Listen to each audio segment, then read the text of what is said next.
Bonjour à toutes et à tous. J'ai le plaisir de vous accueillir au nom de l'Institut Veolia pour cette conférence sur les villes résilientes. Alors, pourquoi ce sujet? Tout simplement parce que la résilience est devenue un sujet d'actualité pour les villes.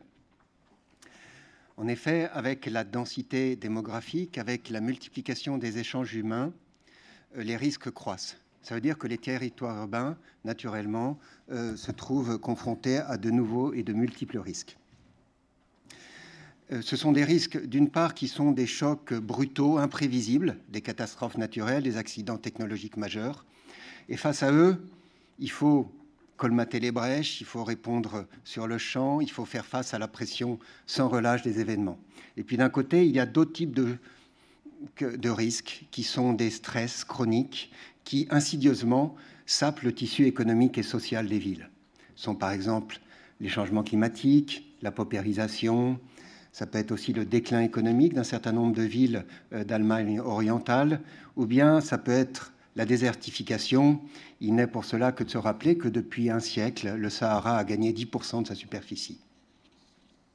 Certains de ces risques sont anciens et bien connus, d'autres sont nouveaux.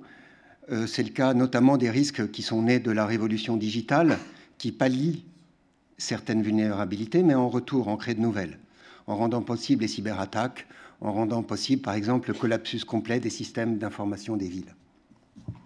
Ou bien encore, autre exemple, celui d'Ebola, qui nous rappelle que dans un monde où les transports modernes permettent à chacun de se déplacer d'un bout à l'autre de la planète en 24 heures, le danger s'est universalisé. Tout le monde peut être touché par tout le monde. Alors, au fil des ans, le paysage des crises change, et celles-ci deviennent à la fois plus hétérogènes et plus déstabilisantes. Il y a plusieurs raisons à cela. D'une part, les crises mutent et en conséquence, les réponses classiques deviennent, elles, obsolètes.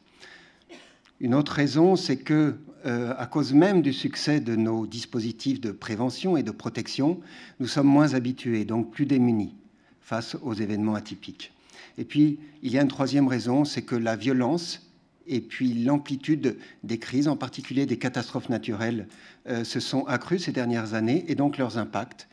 Et d'autant plus que beaucoup d'investissements et beaucoup de populations, comme le rappelait il y a peu de temps le président de l'ASCOR, se concentrent dans les zones les plus vulnérables, c'est-à-dire les rives de fleuves, les littoraux, les zones deltaïques, les zones sismiques.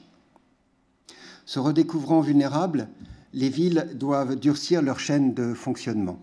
D'une part, afin de garantir, c'est leur priorité, la sécurité des citadins, et en particulier des plus pauvres, qui sont à la fois les plus vulnérables et les moins résilients. Et puis d'autre part, pour protéger le patrimoine urbain, économique, environnemental, culturel et social des villes. Les crises changeant d'échelle, les réponses urbaines doivent elles aussi changer d'échelle. C'est pour ça que l'Institut Veolia s'est intéressé à ce sujet et a publié, il est diffusé sur le site de l'Institut Veolia aujourd'hui, et puis vous en trouverez des exemplaires à la sortie, un numéro de sa revue, Fax, sur le thème des villes résilientes. La résilience, c'est cette capacité qu'ont les villes, ou les individus, ou les organisations, à encaisser les coups durs, à se relever face à un choc et à consolider leur redressement.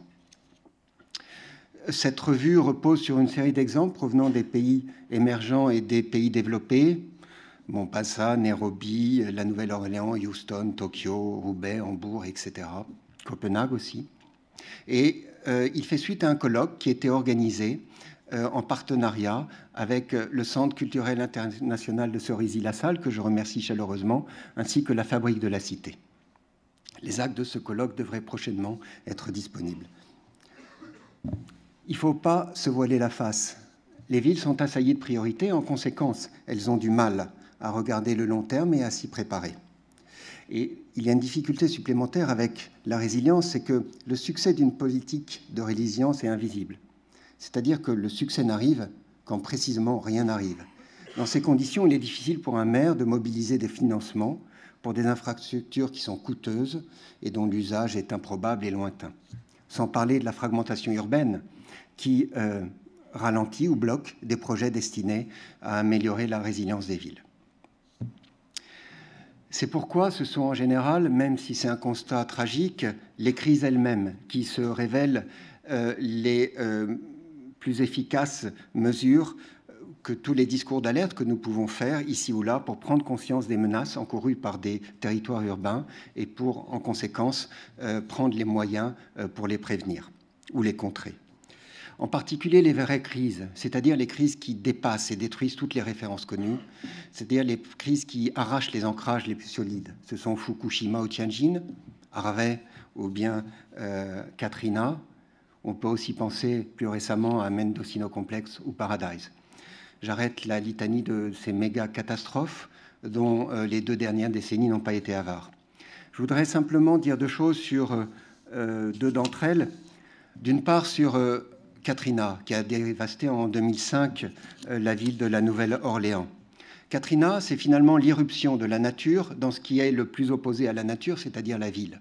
Et Katrina a conduit à faire sombrer la ville de la Nouvelle-Orléans en quelques heures. En quelques heures, simplement, 80% de la ville a été inondée, 1800 victimes sont mortes et plus d'1 million d'habitants ont dû fuir la ville. Le cas de Fukushima est différent. Fukushima illustre, lui, tragiquement, la puissance dévastatrice des effets dominos. Vous avez un séisme qui déclenche un tsunami, qui déclenche un accident technologique majeur. Ceci montre la difficulté que nous avons également à imaginer les scénarios du pire, et en particulier les effets dominos, qui se répercutent et peuvent créer des conséquences complètement inattendues. Les tsunamis, les séismes, les cyclones, c'est ce qu'on pourrait qualifier de tyrannie de la matière brute.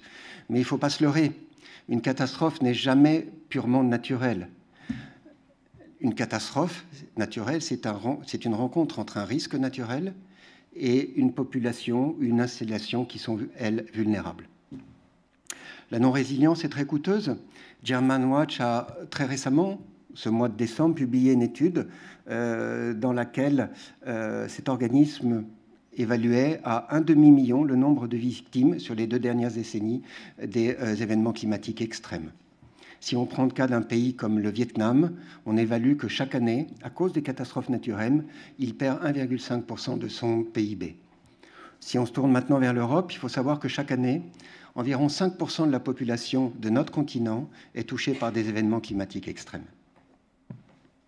Il nous faut donc repenser la lecture de la ville à l'aune de ces dernières catastrophes.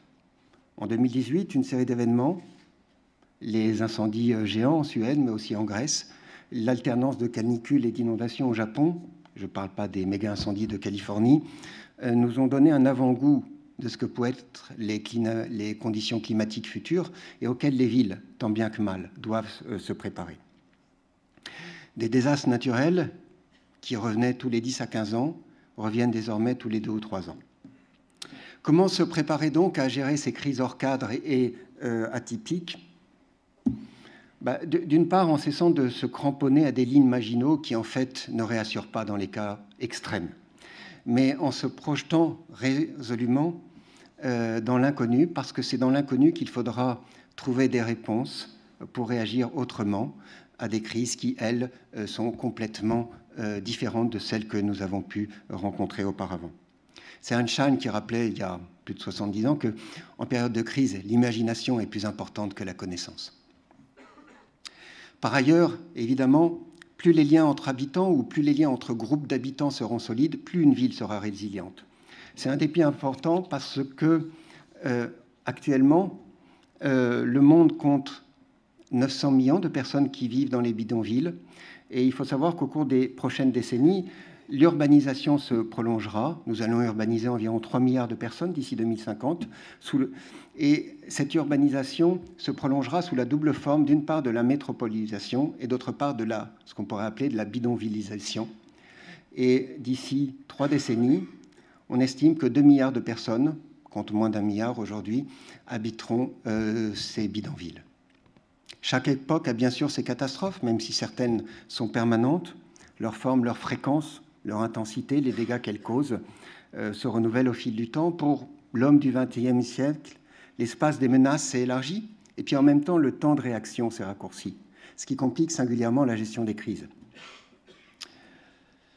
Il faut savoir aussi que, maltraitées, les crises entament la crédibilité de l'action publique et de la parole publique. A contrario, quand elles sont bien traitées, les crises les confortent. Mais beaucoup de citadins sont moins tolérants et moins indulgents envers la négligence des maires et des autorités publiques. Aux États-Unis se multiplient les class actions contre des municipalités coupables ou que l'on pense coupables de ne pas avoir prévenu des risques qui étaient pourtant évidents. Alors, être résilient se constate a posteriori. Finalement, c'est l'épreuve surmontée avec succès qui est le meilleur indicateur de la résilience. Et c'est par exemple le cas de la Nouvelle-Orléans. Alors la Nouvelle-Orléans, évidemment, lors de l'ouragan Katrina, a manifesté l'impuissance de la première puissance mondiale. Mais ultérieurement, la ville de la Nouvelle-Orléans s'est transformée en laboratoire à ciel ouvert de la résilience. Alors certes, l'histoire est jalonnée de villes qui ont périclité, voire de villes défuntes, mais inversement, beaucoup de villes sont multiséculaires, voire millénaires, c'est-à-dire qu'elles ont su résister et elles ont pu résister à de multiples traumatismes. Et puis il y a aussi les villes phénix, c'est-à-dire les villes renaissances qui, après un long déclin, souvent économique, renaissent et repartent dans une nouvelle dynamique, le cas le plus emblématique étant la ville de Détroit aux États-Unis. Alors, en dépit de tous nos efforts de prospective, l'imprévu et l'extrême s'invisteront toujours dans nos vies et dans la vie des villes. C'est pour ça que pour les villes, l'important n'est plus de s'efforcer d'imaginer à prévoir l'imprévisible, mais de se préparer à y faire face, c'est-à-dire de devenir résiliente. Alors, pour savoir comment les villes se préparent à devenir davantage résilientes, j'ai le grand plaisir d'accueillir 4 intervenants de qualité. David Ménaché, professeur à HEC et puis fondateur d'Azao, cabinet de conseil. Et c'est lui qui a coordonné ce numéro de fax sur les villes résilientes avec sa collaboratrice Mathilde Martin-Moreau. Nous avons également Guillaume Jost, qui est du groupe 8 Vexity et qui rentre justement de Nairobi. Et je le remercie d'être là parmi nous. Nous avons aussi Jean-Christophe Levasseur, qui est le directeur de la condition publique et qui nous parlera du cas emblématique de Roubaix. Et puis, il y a Éric Le Sueur, qui est président de 2EI, filiale de Veolia. David, la parole est à toi.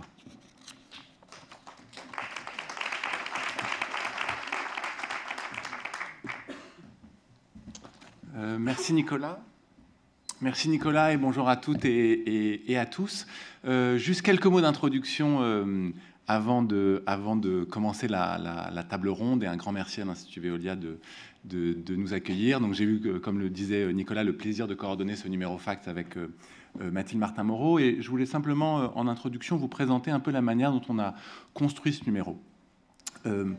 La résilience, et la résilience urbaine en particulier, ça fait partie de ces concepts qui fleurissent depuis un certain nombre d'années et qu'il est parfois difficile de circonscrire avec précision. C'est, si vous me pardonnez un peu l'expression, c'est parfois un savon qu'il est difficile d'attraper. Ça fait partie de ces concepts comme la ville inclusive, la ville intelligente ou la ville durable. Finalement, qu'est-ce que c'est exactement que la ville résiliente ? Et le premier objectif de ce numéro a été d'essayer de circonscrire au mieux ce qu'on pouvait entendre par résilience. Donc je voudrais simplement un peu évoquer ce point-là, et puis ensuite évoquer avec vous la manière dont on a essayé de réfléchir avec les différents contributeurs aux modalités qui permettent aux villes de devenir plus résilientes. Alors tout d'abord, quelques éléments de définition, un peu de cadrage en rebondissant sur ce que disait Nicolas. Comme vous le savez sans doute, la résilience, c'est d'abord un terme physique, c'est un terme qui est né plutôt sur la science des matériaux et qui désigne la capacité d'un matériau à faire face à un choc. Puis le terme s'est, je dirais, déplacé plutôt du côté de la psychologie et a commencé à désigner dès les années 50-60 la capacité d'un individu à se relever après un traumatisme. Donc du matériau à l'individu, puis de l'individu à l'écosystème et plutôt à l'écologie. Et la résilience désigne également la capacité d'un écosystème naturel, une forêt, à là aussi se régénérer après un choc. Donc on est passé assez rapidement de la capacité du matériau à faire face à un choc à la capacité d'un individu, d'un écosystème, à non seulement faire face au choc, mais également à se régénérer. Et puis depuis une dizaine d'années, on voit en effet ce thème de la résilience urbaine apparaître, et Nicolas en a longuement parlé pour expliquer effectivement la manière et l'importance de la thématique de la résilience urbaine. En complément de ce que disait Nicolas, juste un élément. Pourquoi aujourd'hui on parle tellement de résilience urbaine? Je voudrais apporter tout d'abord un élément sur le rapport au risque. Je ne veux absolument pas me lancer dans un grand cours d'histoire, mais si vous regardez la manière dont on perçoit les risques, et si on fait un tout petit flashback, si vous prenez le tremblement de terre en 1755 à Lisbonne, c'est un grand moment qui va définir la manière dont notamment les sociétés occidentales réfléchissent aux risques. La ville de Lisbonne est totalement dévastée, et à ce moment-là, les grands esprits des Lumières, Voltaire en premier, vont commencer à expliquer que la manière de maîtriser les risques naturels, c'est la science et la technologie. Au lieu d'imaginer ou de se confier à la possibilité de croire notamment en Dieu, on va se dire c'est la science et la technologie qui vont nous permettre de faire face aux risques, de nous prémunir des risques naturels. 1755, je suis schématique et je vais très vite. 1970, ou dans les années 70, naît la notion de principe de précaution, qui est un bouleversement assez radical dans la manière dont on va réfléchir au couple risque et science. C'est-à-dire, on va dire, en fait, la source du risque n'est plus la nature, mais au contraire, la technologie qui peut créer par des effets indus, qui peut créer par des effets indirects, par des effets involontaires, les principaux risques. Vous connaissez ces débats mieux que moi, la question du nucléaire, la question des OGM, mais en tout cas, c'est vraiment le renversement de la perspective entre risque et science.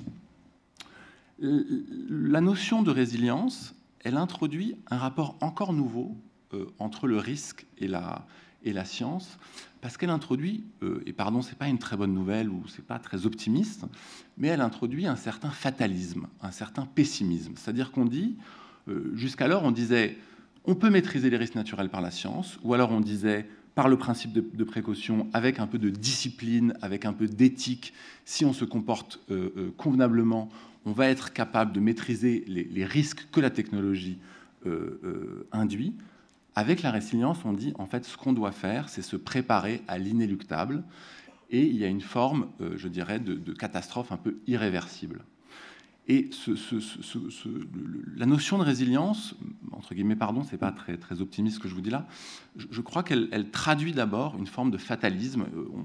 Je voudrais juste vous lire cette citation qu'on a reprise dans le numéro fax de Michel Juffé, qui est le président du conseil scientifique de l'Association française pour la prévention des catastrophes naturelles, qui me paraît très bien illustrer cette question.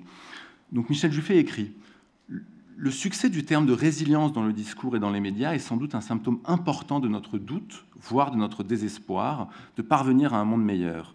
Or, ce fatalisme est lui-même une réaction à l'optimisme inhérent à la rationalité issue de l'époque des Lumières, qui croyait qu'avec les progrès continuels de la science, les phénomènes naturels et sociaux finiraient par être maîtrisés et rendus inoffensifs. C'était le triomphe de la prévision et de la prévention. » Et on passe là, au contraire, à une obligation de se préparer, de résister à ce qui, malheureusement, paraît comme, je dirais, inévitable, voire inéluctable. Donc, le premier élément qu'on doit, je crois, avoir en tête, c'est un rapport assez différent au risque. Le deuxième élément, je vais passer très rapidement, qui explique l'essor de cette notion de résilience urbaine, c'est le fait que ce risque, il s'applique avant tout aux villes. Pourquoi les villes? Nicolas en a largement parlé. Les villes, parce que c'est à la fois la source des risques sociaux et environnementaux, les victimes des problèmes sociaux et environnementaux, et potentiellement les solutions des crises sociales et environnementales. Les sources, vous le savez, les villes sont les principales contributrices de pollution et du dérèglement climatique, puisque les villes aujourd'hui représentent plus de 2/3 de la consommation d'énergie, 70% des émissions de gaz à effet de serre. Vous connaissez ça mieux que moi. Donc les villes sont aujourd'hui vraiment d'abord les sources du problème. elles sont aussi les victimes du problème. 90% des villes sont en zone côtière et on compte près de 400 millions de personnes qui sont dans des zones inondables. Et puis au-delà de l'environnement, les villes sont aussi victimes des crises sociales, notamment les grandes villes. Et je dirais que c'est pas pourquoi il y a des inégalités et pourquoi il y a de la pauvreté dans des villes. C'est pas simplement parce que les villes créent de la pauvreté. Au contraire, c'est parce que les pauvres sont attirés par les villes pour vivre dans un monde meilleur. La ville, c'est avant tout la promesse d'une vie meilleure, ce qui explique pourquoi les villes aujourd'hui regroupent le plus souvent de forts taux de pauvreté. Et c'est particulièrement vrai des grandes villes, et au-delà, encore une fois, de la question environnementale, la question sociale, elle est au cœur de la résilience. Si vous regardez les grandes villes, leur taux d'inégalité est en général supérieur de 3 à 5 points des petites villes. Donc les villes, elles sont aussi victimes de la question je dirais, environnementale et sociale. Et les villes sont évidemment solutions, et on le voit, ce sont aujourd'hui les grandes villes qui se mobilisent pour essayer de trouver des solutions, à la fois sur la question environnementale et à la fois sur la question sociale. Et il est intéressant de voir que cette question de résilience, elle est avant tout urbaine et beaucoup moins nationale. Et ça s'explique encore une fois par la pertinence de la maille urbaine, mais aussi par un mouvement politique qu'on observe actuellement, qui est que ce sont les villes qui sont à l'avant-garde, je dirais, de l'engagement sociétal et environnemental. Regardez le dernier forum à San Francisco sur la question du changement climatique, c'est un forum de villes. Et face à l'impuissance, à l'inertie ou au retrait des États, qui est-ce qui est en train de prendre le devant, le leadership sur la question environnementale et sociale et de la résilience? Les villes. Donc il y a aussi dans la résilience urbaine un agenda politique qui consiste à faire des maires l'échelon ou l'acteur politique leader sur la question de la ville. Donc très rapidement, pourquoi la résilience urbaine? Ensuite, le numéro Fax a essayé de dresser quelques pistes pour favoriser la résilience. Et je voudrais ici en retenir 4 pour introduire le débat que l'on va avoir dans un instant. Le premier axe, c'est celui d'établir un cadre, je dirais, stratégique. Un cadre stratégique, ça veut dire 2 choses. Ça veut dire un territoire et ça veut dire des priorités. Un territoire, et c'est ce que de nombreux articles montrent dans le numéro, c'est que ce territoire n'est pas simplement la ville stricto sensu, mais la ville et son territoire ou son écosystème. Si vous pensez à la résilience de Paris, puisque nous sommes ici, à Aubervilliers, mais juste à côté, si vous pensez à la résilience de Paris, c'est forcément pas Paris intramuros, c'est à minima le Grand Paris. Et c'est la capacité d'une ville comme Paris à intégrer l'ensemble de son territoire pour devenir résilient. Donc le premier enjeu de la définition du cadre, c'est de choisir la maille pertinente pour penser la résilience. Et cette maille ne peut pas être la ville au sens administratif du terme. On reviendra sur cette question de la gouvernance lors de notre débat. Deuxième élément dans le cadre, c'est naturellement la question des priorités. Parce que la résilience recouvre un champ très large qui va de l'environnement à la question sociale. La résilience, c'est pas simplement, et on va en parler dans un instant, la capacité à répondre à des chocs brutaux environnementaux, mais également la capacité à répondre à des chocs plus lents qui sont la menace sur la cohésion sociale, le délitement du lien social ou la difficulté de faire face à des chocs économiques. En même temps, si la notion de résilience est plurielle, elle est protéiforme, comment politiquement on fixe des priorités, sans quoi on finit par tomber dans une notion qui est tellement large qu'elle en devient vaine. Et le grand sujet, c'est notamment pour les maires et leurs partenaires de définir des priorités et d'être capable, encore une fois, de définir un cadre d'action dans lequel la volonté politique va définir des priorités, ce qui pose naturellement la question du processus démocratique pour fixer ces priorités dans un contexte de long terme. Donc le premier enjeu et un des axes qui est largement développé dans ce numéro, c'est le cadre stratégique, le cadre de pensée. Le deuxième élément, c'est de penser la résilience non pas comme une situation, mais de la penser comme, je dirais, un processus. C'est-à-dire qu'il ne s'agit pas de dire une ville est résiliente maintenant, ce n'est pas un état, ce n'est pas un diagnostic, mais c'est au contraire un état d'esprit, un processus qui consiste à savoir c'est Serge Tisseron qui dit ça, et qui consiste à 1, savoir se préparer, 2, savoir résister, 3, savoir réparer, 4, savoir consolider la réparation. Et donc, c'est ce processus qui est important, et ce processus exige une constante attention à la capacité d'exécution. Donc, il ne s'agit pas d'être résilient à un moment, mais il s'agit d'être capable d'engager ce processus de résilience, encore une fois, sur ces 4 enjeux: se préparer, résister, réparer, consolider la réparation pour qu'elle ne soit pas précaire, mais au contraire pérenne. Donc, deuxième élément. Troisième élément, c'est le modèle économique. Nicolas l'évoquait, la résilience ne paye pas forcément politiquement, mais paye-t-elle économiquement? Il n'y aura pas de résilience si on ne trouve pas un modèle économique lié au sujet de la résilience. Et cette question, pour le coup, est extrêmement difficile, parce que la résilience est un temps long, et les investisseurs sont plutôt sur des temps courts. Comment on arrive à mobiliser des partenaires privés? Comment on arrive à mobiliser des partenaires financiers, notamment des assureurs, pour créer des modèles économiques? Vous pourrez lire quelques éléments sur notamment les réflexions des assureurs sur la capacité à financer la résilience, mais on le voit, la question du modèle économique est en filigrane sera en filigrane ou en fil rouge de nos débats, et c'est un élément extrêmement important.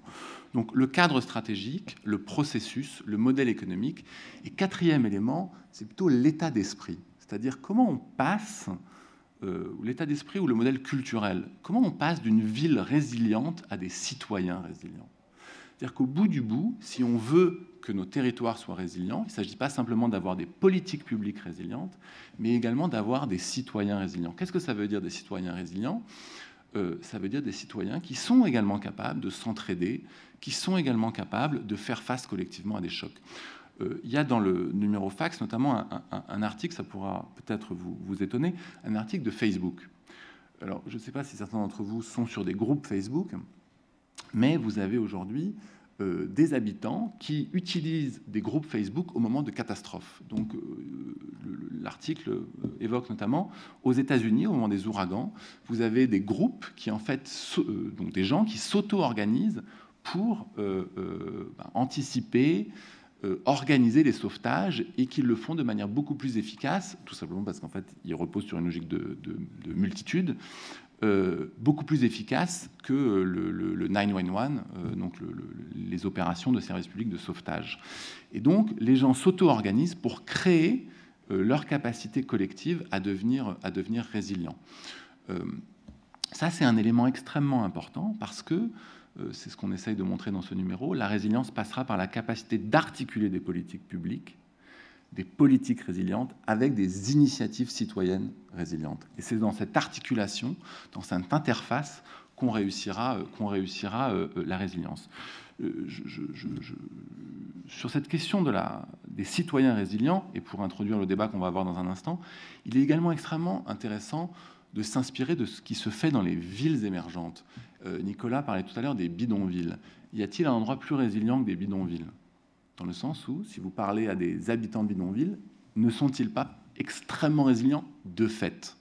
Est-ce que la débrouille n'est pas le mot plus simple pour parler de résilience? Est-ce qu'il n'y a pas une manière de s'inspirer de ce qui se fait dans des pays émergents pour repenser les questions de résilience dans les pays développés? Donc, 4 éléments ou 4 pistes qu'on a évoquées dans ce numéro.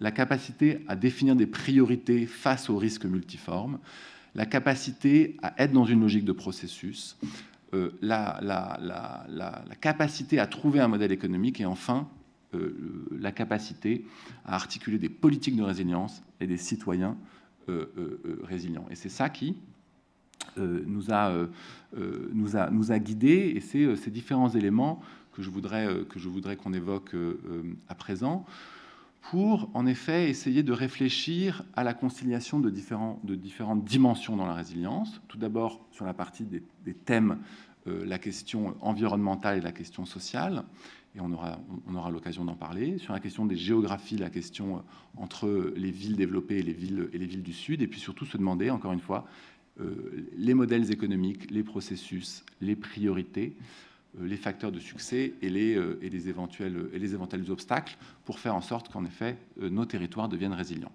Je m'arrête là, pardon d'avoir été un peu long, et donc j'ai le plaisir d'inviter Éric Le Sueur, Jean-Christophe Levasseur et Guillaume Josse pour notre table ronde.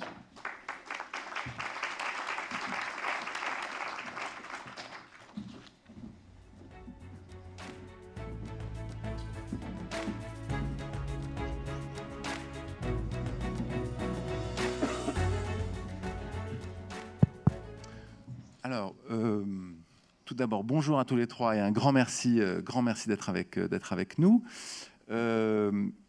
Guillaume Josse est le directeur du groupe 8, qui est un cabinet de conseil spécialisé sur l'urbanisation des villes émergentes. On pourra réfléchir à ce que recouvre le concept de ville émergente aujourd'hui, mais donc spécialisé sur l'urbanisation plutôt pays du Sud.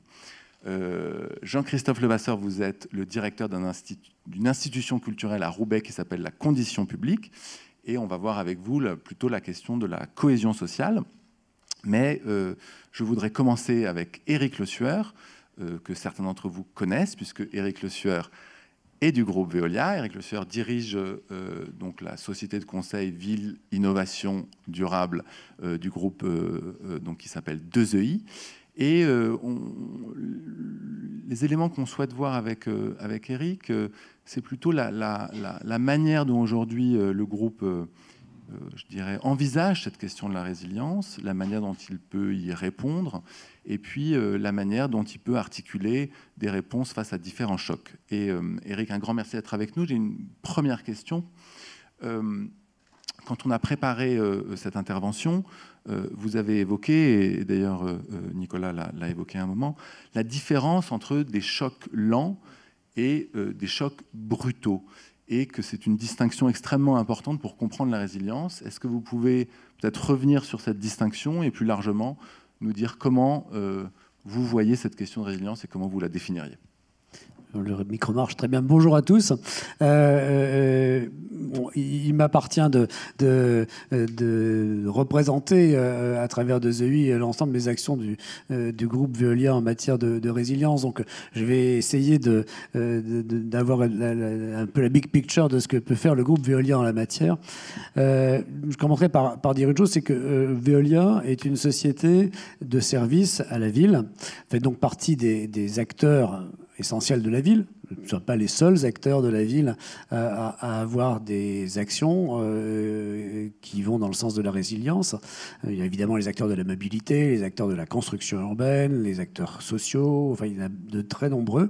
Mais Veolia, en tant que gestionnaire de services, a un rôle prépondérant à jouer par quelques critères fondamentaux. Un, nous sommes des acteurs qui sont durablement auprès des villes par le fait que nous avons très souvent des contrats long terme auprès des collectivités locales et des territoires, ce qui nous permet d'être force de conseil, de proposition, d'amélioration de manière qui est plus efficace que des sociétés qui se contentent, si j'ose dire, de délivrer un produit, de partir après. Donc le métier de service et le métier de service long terme de Veolia nous permet, mais je voudrais dire nous oblige également à avoir cette fonction de conseil auprès de nos clients collectivités locales. Deuxièmement, et on y reviendra sur la question des chocs lents, des chocs brutaux, notre métier, c'est de ressourcer le monde, je ne vous apprends rien. C'est notre mot d'ordre d'entreprise.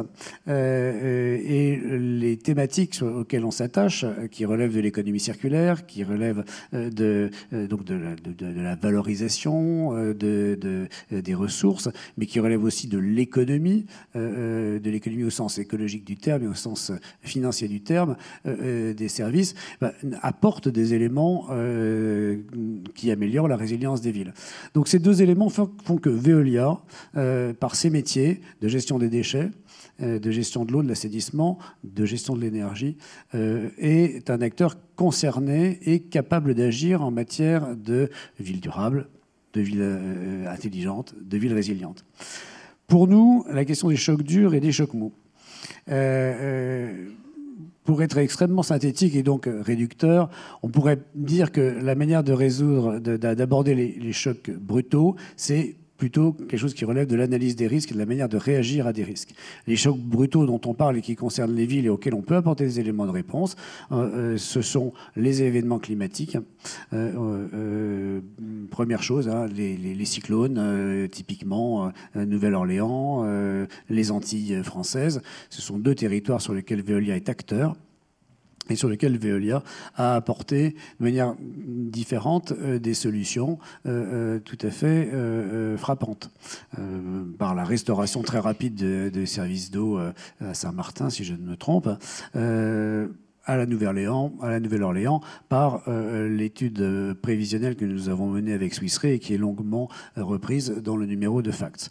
Donc ça, c'est un premier exemple de chocs brutaux auxquels on est capable d'apporter des solutions. Un autre exemple, c'est celui de la gestion des inondations, qui est quelque chose de très important pour l'ensemble de nos métiers de réseau. Vous savez tous qu'on fait des exercices, en particulier en région parisienne, de crues centenniales, avec l'ensemble des acteurs des territoires parisiens. Mais on a aussi des actions spécifiques. Par exemple, la ville de Guayaquil, qui est notre gros contrat de délégation de services publics en Équateur, nous demande aujourd'hui de faire l'étude de la mise en place de systèmes de capteurs et d'un tableau de bord, d'un dashboard sur l'ensemble du bassin versant qui alimente la ville de Guayaquil pour identifier les situations d'inondation et mettre en place des systèmes d'alerte pour permettre de prendre des actions. Donc ça, c'est quelques exemples sur la partie choc violent. Sur la partie des chocs lents, alors moi j'ai coutume de dire qu'on se retrouve plutôt là face à une thématique de ville durable finalement, c'est-à-dire de prévoir, de mettre en place des systèmes qui vont rendre les écosystèmes urbains et territoriaux plus solides, plus efficaces. Alors il y a bien évidemment l'efficacité des services eux-mêmes. Réduire les pertes en eau sur les réseaux d'eau, c'est un facteur de durabilité, c'est un facteur de résilience. Et quand on fait ce métier tous les jours, quand on gère des réseaux dans le monde. Mais également, quand on met en place des schémas d'économie circulaire, valorisation, recyclage, économie des ressources. J'en donnerai quelques exemples tout à l'heure si tu veux bien. Et puis notre rôle au niveau des actions de ville durable comporte un gros volet sur la ville inclusive. La ville, c'est des infrastructures, mais c'est aussi des gens. La ville, c'est des espaces, ce sont aussi des flux. Et nos métiers nous permettent d'aborder la ville sous ces 2 paramètres. Alors, merci Eric. Pardon, parce qu'on se tutoie dans la vie, donc je vais continuer. Dans la vraie vie. Dans la vraie, on va continuer à se tutoyer, ça sera plus naturel. Tu évoquais la question choc lent, choc brutal, et tu donnais déjà des exemples concrets de ce que fait le groupe. Est-ce que tu peux peut-être développer davantage et prendre 1 ou 2 exemples sur chacun de ces chocs pour un peu dérouler le fil de la résilience et concrètement partager la manière, c'est pas forcément pour faire la promotion de Veolia, mais plutôt partager la manière dont un groupe comme Veolia envisage la question et un peu dérouler ce fil. Veolia est partenaire de l'organisation Andred Resilient Cities qui a été mise en place par la Fondation Rockefeller. Je vois Mélissa dans la salle qui pourra répondre à vos questions tout à l'heure, puisque c'est elle qui anime ce travail au sein de la DIM pour Veolia. Cette structure a permis d'identifier dans plus de 100 villes dans le monde des stratégies de villes résilientes et par conséquent des enjeux. Et nous avons travaillé avec la DIM à établir les solutions du groupe qui correspondent aux enjeux prioritaires établis par l'association Andred Resilient Cities. On a trouvé énormément de solutions concrètes que le groupe est capable d'apporter aux stratégies établies par Andred Resilient Cities. Je vais prendre quelques exemples. Alors, si vous me permettez, je vais prendre quelques exemples qui sont développés dans des mécanismes d'innovation, donc proches de 2EI et de la DIM, si vous voulez bien. Un exemple sur l'agriculture urbaine. Pour commencer, l'agriculture urbaine, ce sont des solutions qui permettent de rapprocher la production d'aliments des consommateurs, qui sont pour beaucoup dans les centres urbains, comme tu l'as rappelé tout à l'heure. Ça permet également de construire des liens, et j'insiste, c'est très important, plus forts entre la ville et le territoire périurbain qui l'environnent et qui, on le voit particulièrement aujourd'hui, constituent des éléments essentiels de résilience, la relation de la ville avec son territoire. Et ces solutions d'agriculture urbaine, elles permettent également d'améliorer l'inclusivité, c'est-à-dire l'accès de tous à des solutions de production et de rapport au vivant dans les villes. Ce que nous faisons chez Veolia aujourd'hui, c'est qu'on a développé des mécanismes de micro-maraîchage bio-intensif. C'est une forme élaborée de permaculture sur le modèle de ce que vous avez certainement vu dans le film Demain, le modèle de la ferme du Bec-et-Loing. Nous avons aujourd'hui mis en place un démonstrateur qui tourne à Lille sur le sujet. Nous avons construit un partenariat avec le groupe Sodexo pour produire et distribuer à travers des mécanismes de légumerie ces produits-là dans les zones les plus défavorisées. En l'occurrence, on travaille sur le quartier Concorde à Lille, qui est un quartier, mais je suis sûr que on parlera mieux que moi, un des quartiers les plus difficiles de France. Donc voilà un exemple de solution qui permet de répondre à une question d'aménagement durable, de réduction des cycles de production à consommation et d'améliorer les relations au vivant des habitants dans les villes. Ces solutions-là, elles permettent également de valoriser des savoir-faire du groupe. Nous avons un grand métier de valorisation agronomique des déchets avec autour de la SED et de tous ces filiales, de tous ces métiers. Travailler sur ces nouveaux modes d'agriculture permet d'intégrer aussi ces savoir-faire. Voilà un exemple. Si je peux en choisir un second très rapidement, changement climatique, vague de chaleur, réchauffement des villes, savoir résoudre ces problèmes qu'on appelle d'îlots de chaleur urbains. Ce sont des solutions qui passent par de trois types, de peindre les villes en blanc, comme on fait en Andalousie ou en Grèce, on appelle ça l'albédo, végétaliser les villes. Il y a beaucoup de solutions qui permettent de remettre de la verdure dans les espaces publics et qui contribuent à réduire ces chocs thermiques dans les villes. Mais un usage intelligent de l'eau, et en particulier un usage qui a recours à la récupération des eaux pluviales pour, en période de canicule, arroser, humidifier les chaussées par différents procédés, est quelque chose qui conduit à réduire les sentiments de chaleur insupportables dans les villes, de réduire l'utilisation de la climatisation. Et c'est en particulier un sujet qu'on va développer avec la ville de Milan dans le cadre de notre partenariat avec Andrea Resilient Cities et Climate Kick. Avant de passer la parole à Jean-Christophe, qui va notamment évoquer la question de la cohésion sociale, peut-être une dernière question, Éric. Qu'en est-il des questions d'ordre plutôt social? Qu'est-ce que peut faire le groupe sur la résilience au sens social du terme? Tout d'abord, ça a été dit, mais j'y souscris complètement, la cohésion sociale, auquel on peut d'ailleurs ajouter la question culturelle, est essentielle pour que des citoyens d'une ville se sentent partager le même enjeu. Tu as dit tout à l'heure que la résilience est quelque chose qui nous amenait à prévoir des événements traumatisants. Certains ne sont pas prévisibles, mais enfin, certains le sont. Et ce qu'il y a de certain, en revanche, c'est que la cohésion de tous les acteurs de la ville face à un choc brutal est absolument essentiel. Sans partage d'enjeux communs, sans avoir le sentiment de vivre le même avenir, un univers, enfin un groupe d'êtres humains n'a pas d'avenir. Donc ce que nous faisons, nous, c'est que, comme je l'ai dit tout à l'heure, l'économie circulaire est quand même très, très au cœur de nos métiers. Et l'économie circulaire se prête beaucoup aux mécanismes innovants d'entrepreneuriat social et solidaire. Et de ce point de vue-là, comme nous sommes par ailleurs des partenaires long terme des collectivités locales, on a pu développer des mécanismes d'open innovation en matière d'entrepreneuriat social. C'est ce qu'on a appelé la démarche pop-up dans le groupe, qui nous a conduit aujourd'hui à développer, je crois qu'on a 17 incubateurs sur l'ensemble de nos territoires, une centaine de start-up qui sont incubées, dont 11 en France. Et certaines dans le Nord. Et certaines dans le Nord. Merci Eric. Ce qui me permet une transition avec Jean-Christophe Levasseur. Jean-Christophe Levasseur, donc merci encore d'être là. Vous avez pris le train ce matin puisque vous êtes à Roubaix. Vous dirigez un établissement culturel qui s'appelle La Condition Publique. Peut-être que certains d'entre vous dans la salle êtes déjà allés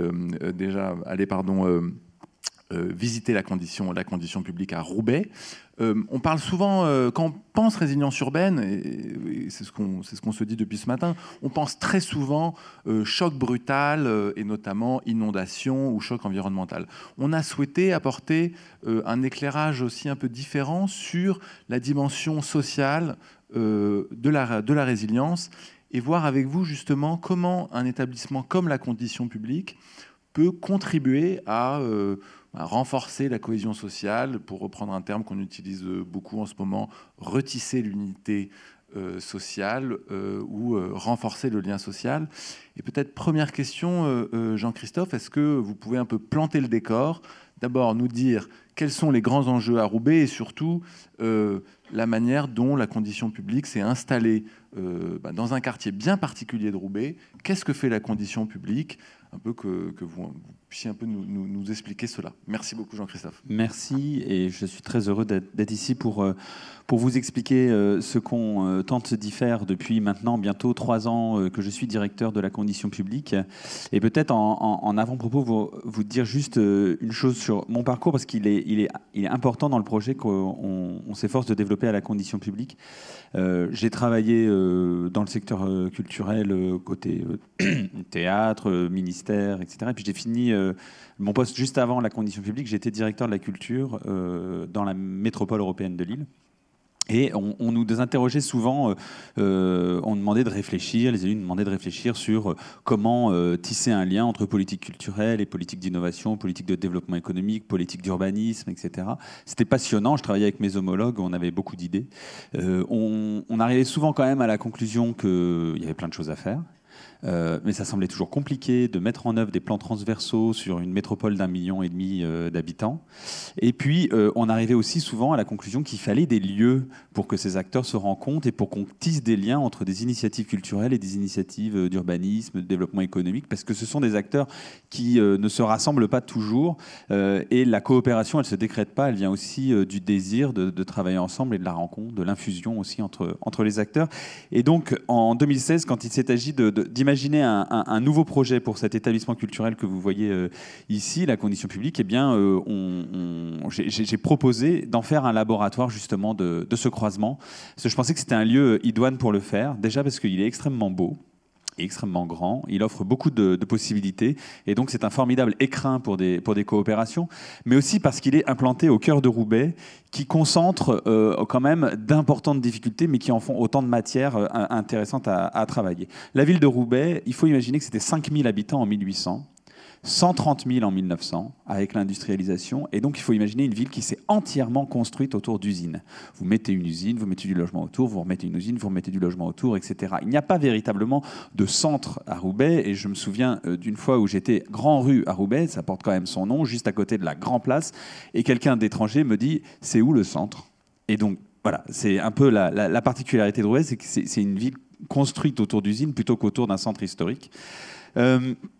De 130 000 habitants au début du XXe siècle, on est aujourd'hui en dessous de 100 000. Et le choc qui a été celui de la ville de Roubaix, ça a été celui de la désindustrialisation, de l'arrêt du textile.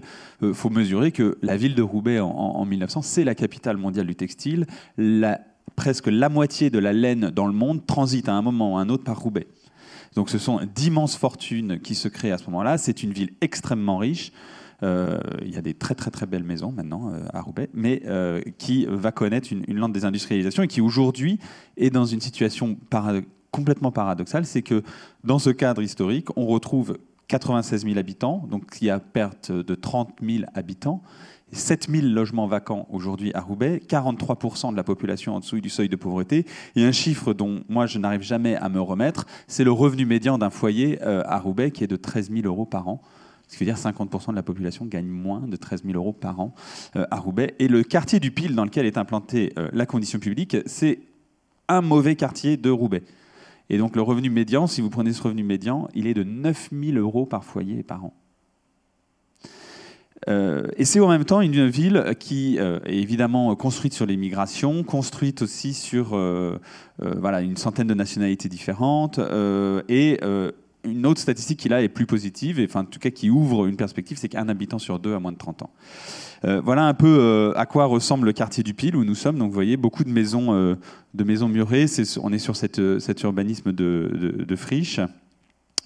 Et donc, nous, là-dedans, ce bâtiment magnifique, on s'est dit, on va en faire un laboratoire créatif et essayer de lier art, culture, créativité, avec s'emparer de ces questions d'innovation sociale, de transformation environnementale, transformation urbaine, pour animer notre lieu et provoquer des collaborations. Alors, on a une activité d'établissement culturel également. On s'ouvre à plein de dynamiques, mais on est aussi un lieu culturel. Donc on a fait des expositions. En 2017, on a fait Street Generations, qui était une grosse exposition sur l'art urbain, parce que si on dit art et enjeu urbain, l'art urbain arrive évidemment à un moment ou à un autre. Donc on a fait une grosse exposition 40 ans d'art urbain qui mêlait à la fois une exposition indoor et puis des réalisations de fresques monumentales comme la première que vous avez vue en rouge, ou celle-ci qui fait quand même 20 mètres de haut sur 40 de large et qui tire profit pleinement des façades murées de Roubaix. Et on a donc un parcours d'œuvres dans le quartier.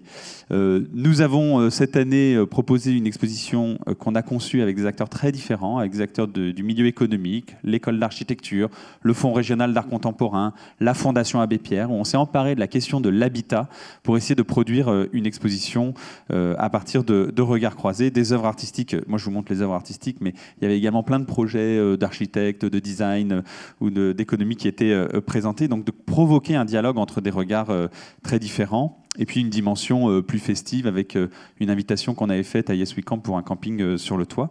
On est un lieu qui peut accueillir et qui le fait des concerts, des nuits électro, des spectacles. On collabore avec plein d'acteurs qui sont spécialisés dans leur domaine pour casser les codes et avoir quelque chose d'extrêmement pluridisciplinaire, y compris en intégrant évidemment les cultures urbaines qui sont un sujet majeur chez nous. Et puis des événements plus atypiques comme la braderie de l'art qui se déroule tous les ans au début du mois de décembre. C'est 150 artistes qui sont enfermés dans la condition publique, une montagne d'objets à recycler, et ils ne produisent leurs œuvres qu'à partir de cette montagne d'objets qui sont immédiatement mis en vente. En un week-end sur la braderie de l'art, on rassemble 20 000 personnes. On accueille des colloques d'entreprise. On a cette volonté dans ce lieu magnifique d'être un lieu de vie perméable au quartier pour se laisser traverser par ces sujets, d'être un espace de débat, de discussion, de rencontre. Et comme vous pouvez le voir sur cette photo, de boire des bières également. Mais la particularité de la condition publique, c'est qu'on accueille aussi une communauté créative. On n'est pas tout seul. On a des anciens laboratoires qui sont loués ou occupés par des structures autonomes et qui vont se situer au croisement entre projets artistiques, médiation, pédagogie, aussi des petits projets de développement économique ou des programmes d'innovation sociale. Et on mobilise cette communauté. Alors, elle a sa vie propre, mais on la mobilise aussi pour des projets en lien avec les problématiques d'innovation sociale du quartier, sur la question de faire et de faire ensemble. On a un Fab Lab qui est un outil pour cette communauté, mais qui, avec l'aide de la Fondation Orange, est aussi un élément d'insertion. On travaille avec les écoles sur l'éveil à la créativité, avec la mission insertion et emploi, avec l'école de la deuxième chance. On a un espace de fabrication qui est mis à disposition de cette communauté créative, mais dans lequel ils organisent également des ateliers de bricolage pour les gens du quartier, où les gens viennent fabriquer des éléments qui manquent chez eux. Ça peut être une huisserie, ça peut être un lit pour leur bébé à venir, ça peut être un projet de développement de micro-activités économiques. On a des collaborations avec des organismes comme des crèches, où là c'était le projet des parents bricoleurs, où les parents de cette crèche se sont mobilisés avec des designers pour fabriquer et concevoir et fabriquer ensemble un manège pour les crèches. Voilà le manège. On a fait des résidences d'artistes dans des bars d'immeubles pour essayer de réinventer un futur désirable. Donc là, c'était un architecte qui s'appelait Étienne Delprat et un graphiste Malte Martin qui ont travaillé là-dessus. Et puis on fait des projets aussi dans l'espace public qui viennent plutôt essayer d'apporter de la poésie au projet, un programme média, enfin on fait plein de choses, quoi. Voilà. Je l'avance parce que... Merci Jean-Christophe d'avoir présenté la condition publique. Une question, la notion de résilience ne fait pas partie de votre vocabulaire, ce n'est pas une notion que vous utilisez, et pourtant la condition publique participe je dirais, à la résilience du territoire. Est-ce que vous pouvez nous expliquer comment vous faites le lien entre ce que vous faites à la condition publique, ce que là, ici, on appelle la résilience, et le contexte que vous avez dressé, c'est-à-dire le niveau de pauvreté, les difficultés, une ville qui rétrécit. Donc comment la condition publique, selon vous, participe de cette résilience d'un territoire aussi complexe que celui de Roubaix?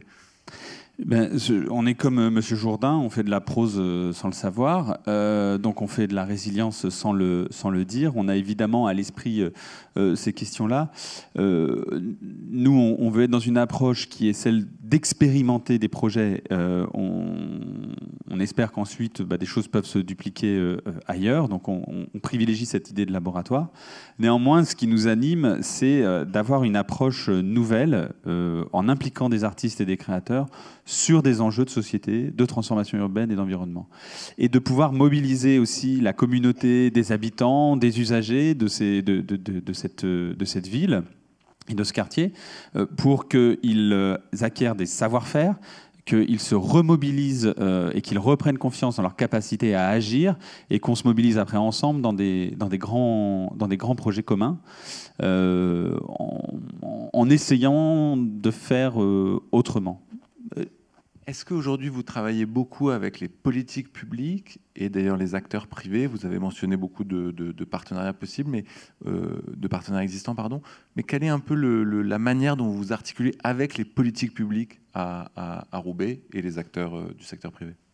Alors, on est un établissement public de la métropole européenne de Lille, de la région et de la ville, donc c'est le lien le plus fort. Hein. On se positionne aussi vis-à-vis de différents acteurs publics, comme justement cette idée, venez tester des choses chez nous, on peut, parce qu'on n'est quand même pas un énorme établissement, même si ça a l'air énorme, on peut s'affranchir de contraintes quand vous êtes dans une grande communauté urbaine qui doit s'adresser à 1 million d'habitants.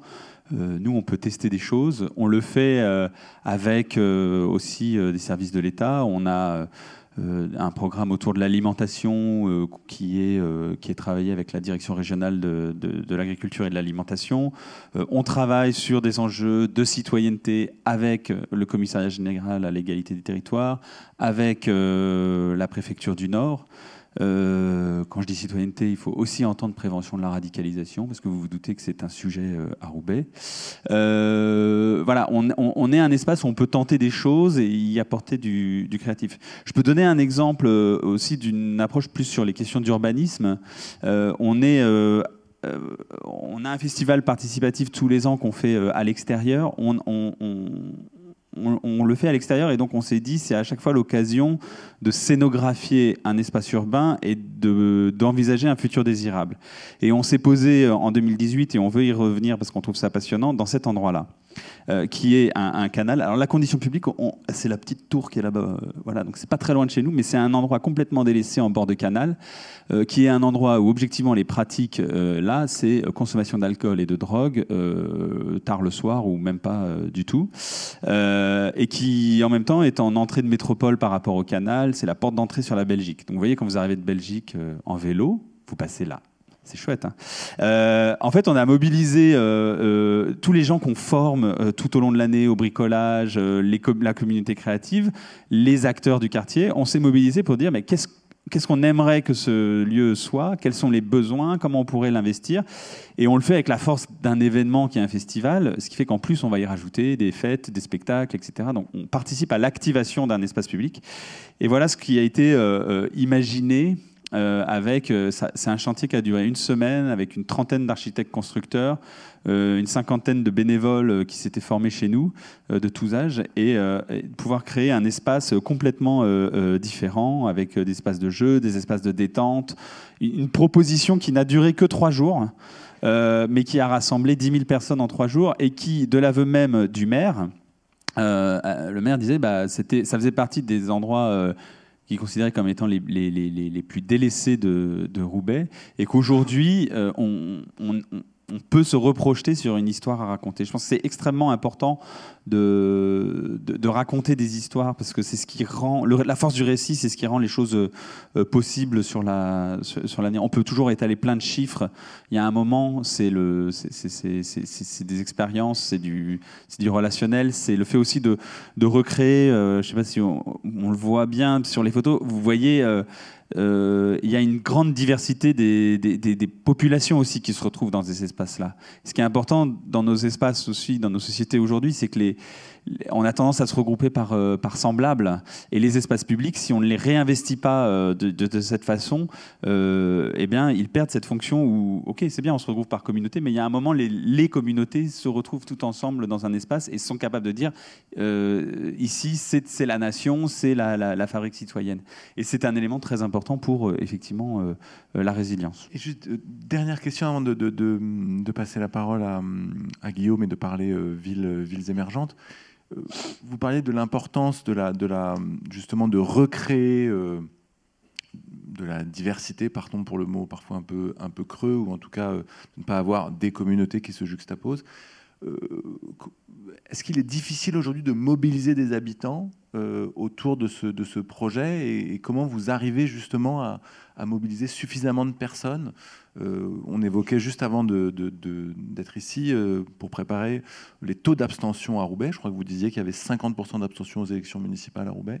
Les élections municipales, donc 50%, ça fixe le niveau assez haut. Qu'en est-il de la difficulté de mobiliser les habitants ? C'est un défi permanent, il ne sera jamais gagné.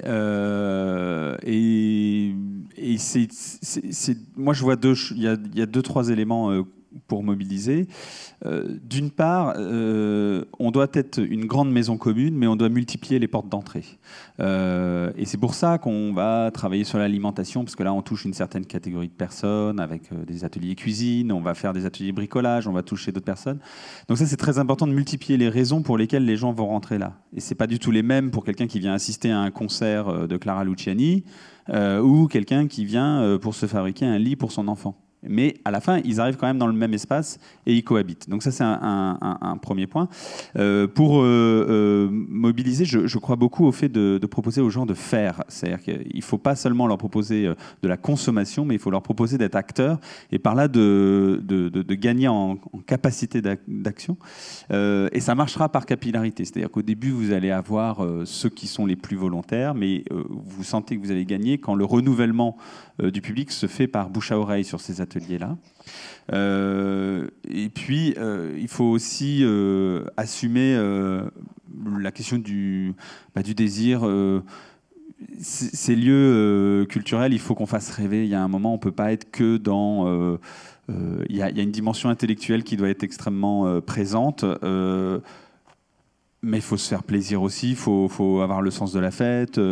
C'est comme ça aussi et de travailler du coup avec des traditions festives qui sont celles du coin et de miser sur le fait qu'un habitant sur deux a moins de 30 ans, sur le fait qu'il y a un investissement associatif extrêmement fort à Roubaix. Et donc en valorisant cela, on arrive à toucher. Après, ça sera toujours un défi. On le réussira jamais pleinement et on a besoin de tous les acteurs pour travailler ensemble. Un grand merci, Jean-Christophe. On aura de toute façon l'occasion d'avoir une séance de questions-réponses. Un peu sans transition, on va passer la parole à Guillaume Josse. Donc, Guillaume dirige un cabinet de conseil qui s'appelle Groupe 8, qui est sans doute un des leaders sur la question de l'urbanisation des villes émergentes. Et il nous a semblé très important, d'ailleurs à la fois dans le numéro qui est à votre disposition, mais également pour cette table ronde, de réfléchir d'une manière un peu internationale et de passer des villes développées ou de solutions plutôt pour des villes développées, même si le groupe développe des solutions pour d'autres villes, des villes comme Roubaix, à la question des villes émergentes. Et qu'en est-il de la situation des villes émergentes sur la question de la résilience? Guillaume, merci beaucoup d'être avec nous. Première question. Au regard de ce qu'on a discuté, ce qu'on a entendu, quelle différence tu fais entre les villes émergentes et les villes développées? Évidemment sur la question de la résilience. J'avais compris. c'est vrai qu'à réfléchir à cette question de résilience, je suis toujours un peu schizophrène, moi, parce que quand je suis à Paris dans mon bureau et que j'essaie de regarder ces villes dans lesquelles je travaille, notamment en Afrique, mais pas que, en Moyen-Orient ou dans les Caraïbes ou en Asie. Guillaume revient tout juste de Nairobi, il a atterri il y a 2 heures. Voilà. En fait, on est loin du compte. Ces villes sont très peu résilientes. C'est-à-dire qu'elles sont soumises à des risques permanents, des catastrophes, notamment pour 3 raisons. D'abord, leur territoire est très peu équipé. On peut prendre un exemple très simple qui est celui de la lutte contre les inondations. Prenez la ville de Lagos, qui est exactement, géographiquement, c'est le même site que Venise. On peut comparer Venise et Lagos, c'est une lagune, un cordon sableux, une lagune et une ville. Même sans être jamais allé à Lagos, vous pouvez imaginer que la gestion de l'eau n'est pas tout à fait la même à Lagos qu'à Venise. Donc on aura beau faire ce qu'on veut, Lagos n'est pas équipé finalement pour lutter contre les inondations. Donc il y a un problème d'équipement du territoire et la plupart des villes dans lesquelles on travaille sont peu équipées. On manque de tout, on manque d'infrastructures, on manque de réseaux, on manque d'investissement. Deuxième élément, la question de la maintenance. C'est-à-dire que même quand il y a des ouvrages qui sont réalisés, ils sont peu maintenus. Et là, il y a un exemple sur lequel j'ai travaillé il y a quelques temps, c'est celui de la ville de Tananarive à Madagascar. Cette ville a été fondée sur des collines, et en contrebas de ces collines, il y a des rizières. Donc ça marchait très bien, jusqu'à ce que l'urbanisation aille dans les rizières. Et c'est posé tout de suite, parce que par définition, les rizières sont les zones inondables, forcément. Et c'est posé tout de suite la question de l'aménagement et de l'assainissement, donc du drainage de ces zones basses. Et une agence publique malgache a fait l'année dernière une étude très intéressante. Elle a repris toutes les études qui ont été faites depuis les années 70 sur les inondations dans la plaine de Tananarive. Ils se sont rendus compte qu'en fait, depuis 40 ans, on dit la même chose. C'est-à-dire que les solutions, on les connaît déjà depuis 40 ans.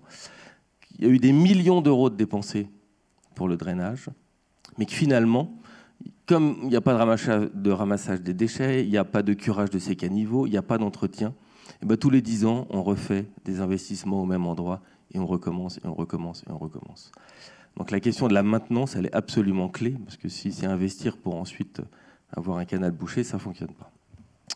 Troisième élément, c'est la question des normes. Et là, il y a un exemple tristement célèbre, c'est celui de Port-au-Prince avec le tremblement de terre de 2010. Moi, j'ai travaillé beaucoup en Haïti avant et juste après le tremblement de terre. C'était un séisme de 7,6 sur l'échelle de Richter, donc c'est important. Au Japon, vous avez 7,6, je vais caricaturer, mais les gens s'arrêtent à peine de travailler. À Haïti, Port-au-Prince, il y a eu 300 000 morts. Pour une raison très simple, c'est que les maisons n'étaient pas aux normes. Alors qu'on savait très bien, tout le monde savait que Port-au-Prince est situé sur une faille sismique et qu'un jour ou l'autre, il y aurait un tremblement de terre. Et le pire, et c'est là où c'est très parlant sur cette fragilité de ces villes, c'est que la ville a été reconstruite comme avant. Il y a peut-être quelques bâtiments, peut-être que la permanence de l'Union européenne ou la Banque centrale maintenant sont aux normes antisismiques. Tout le reste, les gens sont allés chercher des gravats, ont repris les fers à béton et ont reconstruit des maisons. Si dans 10 ans, il y a un nouveau tremblement de terre de cette ampleur, il est probable que la conclusion soit et que l'impact soit exactement le même. Donc l'incapacité de ces villes, finalement, à faire adopter des normes et des règlements qui soient appliqués. L'autre exemple célèbre, c'est que quasiment aucune ville aujourd'hui en Afrique n'est capable d'interdire l'urbanisation dans une zone inondable, alors que tout le monde les connaît. Voilà. Maintenant, quand on va dans ces villes, là on se dit mais c'est une résilience qui est exceptionnelle. Parce que malgré tout ça, malgré le fait que ces villes ne devraient pas survivre, Kinshasa ne devrait pas exister, ne devrait pas fonctionner. Si vous demandez à un urbaniste de modéliser Kinshasa et de construire Kinshasa aujourd'hui, ça ne fonctionne pas. C'est pas possible. Et pourtant, les gens travaillent, les gens se déplacent, il y a une vie culturelle qui est extraordinaire, il y a des associations, il se passe plein de choses à Kinshasa aujourd'hui. C'est une ville qui croît pour le pire et pour le meilleur. Donc la résilience, elle est absolument incroyable. Mais c'est vraiment la résilience du citoyen. C'est-à-dire que je pense, c'est peut-être un peu négatif, mais c'est une résilience subie. Si vous n'êtes pas résilient, vous mourrez en fait. Parce que quand vous n'attendez plus rien des politiques publiques, c'est la résilience, votre résilience à vous, celle de votre famille, de votre communauté. Ce qui est quand même fascinant dans ces villes, Kinshasa, mais Bangui, un exemple encore plus extrême. Bangui existe toujours. Alors c'est pareil, Bangui ne devrait plus exister avec tout ce qu'ils ont subi. Vous pouvez avoir des coupures d'eau, des hausses du prix de l'essence, des ruptures d'alimentation, des inondations. Alors ça va créer une petite crise quelques jours, mais fondamentalement, ça ne changera pas grand-chose. La ville continuera à exister. Donc cette résilience de la société, elle est purement fascinante. Est-ce qu'il y a, au-delà de la résilience des citoyens et de la société, est-ce que tu vois malgré tout des initiatives issues du secteur privé ou venant des politiques publiques qui favorisent la résilience des villes? Est-ce qu'il y a quand même des signes d'optimisme dans certaines villes émergentes? Alors, de toute façon, il y a émergent et émergent naturellement. On ne va pas comparer des villes chinoises avec des villes d'Afrique subsaharienne, mais est-ce que quand même tu vois des signes d'optimisme en termes de politique publique ou d'initiatives du secteur privé? Alors, il y a plein d'initiatives. Effectivement, on ne peut pas diviser vraiment les villes entre les émergentes, supérieures, inférieures, etc. Mais grosso modo, les villes qui font partie de pays qui ont connu un développement de l'ensemble de la société, je pense au Vietnam ou au Maroc, ou des pays, c'est clair, ou Saint-Domingue, c'est clair qu'on a des villes qui ont largement amélioré leur résilience et leur capacité, notamment à anticiper les chocs. En fait, les solutions techniques, on les connaît. Tout le monde, je pense qu'il y a plein d'ingénieurs ici, de gens très compétents. Moi, j'ai participé à ça, à faire des études. On pourrait remplir une bibliothèque entière d'études sur des solutions, qu'elles soient micro, qu'elles soient macro, etc. Force est de constater que ce n'est pas forcément là où, à mon avis, il y a les choses les plus intéressantes qui se passent. Moi, je crois vraiment à la question de la société. C'est finalement... Les villes, on s'en fiche. Ce qui compte, c'est les gens qui sont dedans. C'est pas les bâtiments qu'on va sauver, c'est les gens qui habitent. Et que finalement, les initiatives les plus intéressantes, c'est lorsque le politique rejoint les quartiers ou les communautés ou les individus. Il y a à la fois une dimension de politique publique, de gouvernance, c'est mettre ensemble des acteurs, privés, publics, pour essayer justement d'anticiper et de coordonner les actions et les dynamiques de tous les groupes de la ville, de tous les acteurs de la ville. Et là, donc, le politique a une place absolument majeure. Et tout en bas de l'échelle, c'est laisser aussi émerger des solutions dans les quartiers, des solutions locales, des solutions de résilience quasiment individuelles. Au Kenya, par exemple, qui a connu une crise sociale post-électorale assez intense. Il y a beaucoup d'initiatives là-dessus, sur construire un pont, Build a Bridge, qui est une nouvelle initiative, justement pour essayer de construire cette résilience au-delà de la question technique, mais vraiment sur la question de mise en relation des communautés. Voilà. Donc il se passe pas mal de choses en termes d'initiatives. On ne pourrait pas tous les citer, mais à mon avis, c'est vraiment le lien entre le citoyen et les politiques publiques. Et c'est là où on a quand même du mal à intervenir, parce qu'on manque d'instruments pour intervenir là-dessus. Une question que je vais te poser en premier, mais que je voudrais ensuite poser à nos deux autres panélistes. Quels sont un peu les obstacles au passage à l'échelle? La taille de l'échelle, j'allais dire. On va prendre l'exemple qui est quasi caricatural, mais qui est tout à fait véridique, c'est Kinshasa. Kinshasa, en 1960, c'était un arrondissement de Paris, à peu près 100 000 habitants ou 200 000 habitants. En 1980, c'était Paris intramuros, 2 millions. Aujourd'hui, c'est la région Île-de-France. On estime à entre 12 et 15 millions d'habitants. Et on pense qu'en 2050, ce sera de l'ordre de 40, 30, 50. En fait, on ne sait pas. Et que ça devrait se stabiliser aux alentours de 60 à 70 millions d'habitants. Donc construire la résilience pour une ville qui double tous les 15 ans et qui accueille 500 000 habitants, c'est-à-dire l'agglomération toulousaine de plus tous les ans, rien que ça, normalement, ça rend quasiment impossible le fait de rendre cette ville résiliente. Et en plus, il y a l'échelle du risque, c'est-à-dire qu'effectivement, ces villes sont soumises à aux dérèglements climatiques, et notamment aux inondations. Donc on a le double effet, c'est-à-dire une démographie et une urbanisation qui est très importante, qui se fait en plus sans normes, sans contrôle, et de l'autre côté, des événements climatiques de plus en plus importants. Donc on a quand même un problème, on court après un train qui va extrêmement vite. Et on a Alors là, si on redevient sur des enjeux extrêmement concrets, on a un problème de financement. C'est-à-dire qu'aujourd'hui, à part, alors j'enlève les villes du Maghreb et l'Afrique du Sud, qui sont des cas quand même très particuliers, mais l'Afrique subsaharienne n'a pas accès aux prêts. Ici, à Aubervilliers, mais comme à Paris ou comme à Roubaix, tous les investissements, sans exception, sont financés sur des prêts sur 20 ans, 30 ans, etc. En Afrique, zéro. Donc, comment on fait pour donner accès à ces villes à des financements à long terme qui leur permettent de construire des politiques publiques à long terme? Et c'est vraiment ça l'enjeu, parce que le passage à l'échelle, on peut faire le drainage d'un quartier. Moi, j'ai travaillé dans les bidonvilles de Lagos, par exemple. Il y a des solutions qui existent. On peut les faire avec un projet d'un bailleur de fonds. On va traiter un quartier de 100 000 ou 200 000 ou 300 000 habitants. Le problème, c'est que Lagos, c'est 20 millions d'habitants. Et en fait, on arrive à des chiffres absolument astronomiques. Et aujourd'hui, on n'a ni le... C'est une question de temps, finalement, de financement et de temps pour accompagner ces villes à progressivement rentrer dans des logiques de résilience. Merci beaucoup, Guillaume. Même question à Éric et à Jean-Christophe avant de passer la parole à la salle. Quels sont les obstacles au passage à l'échelle, et je vais vous demander de répondre rapidement, comme ça on peut passer à la salle.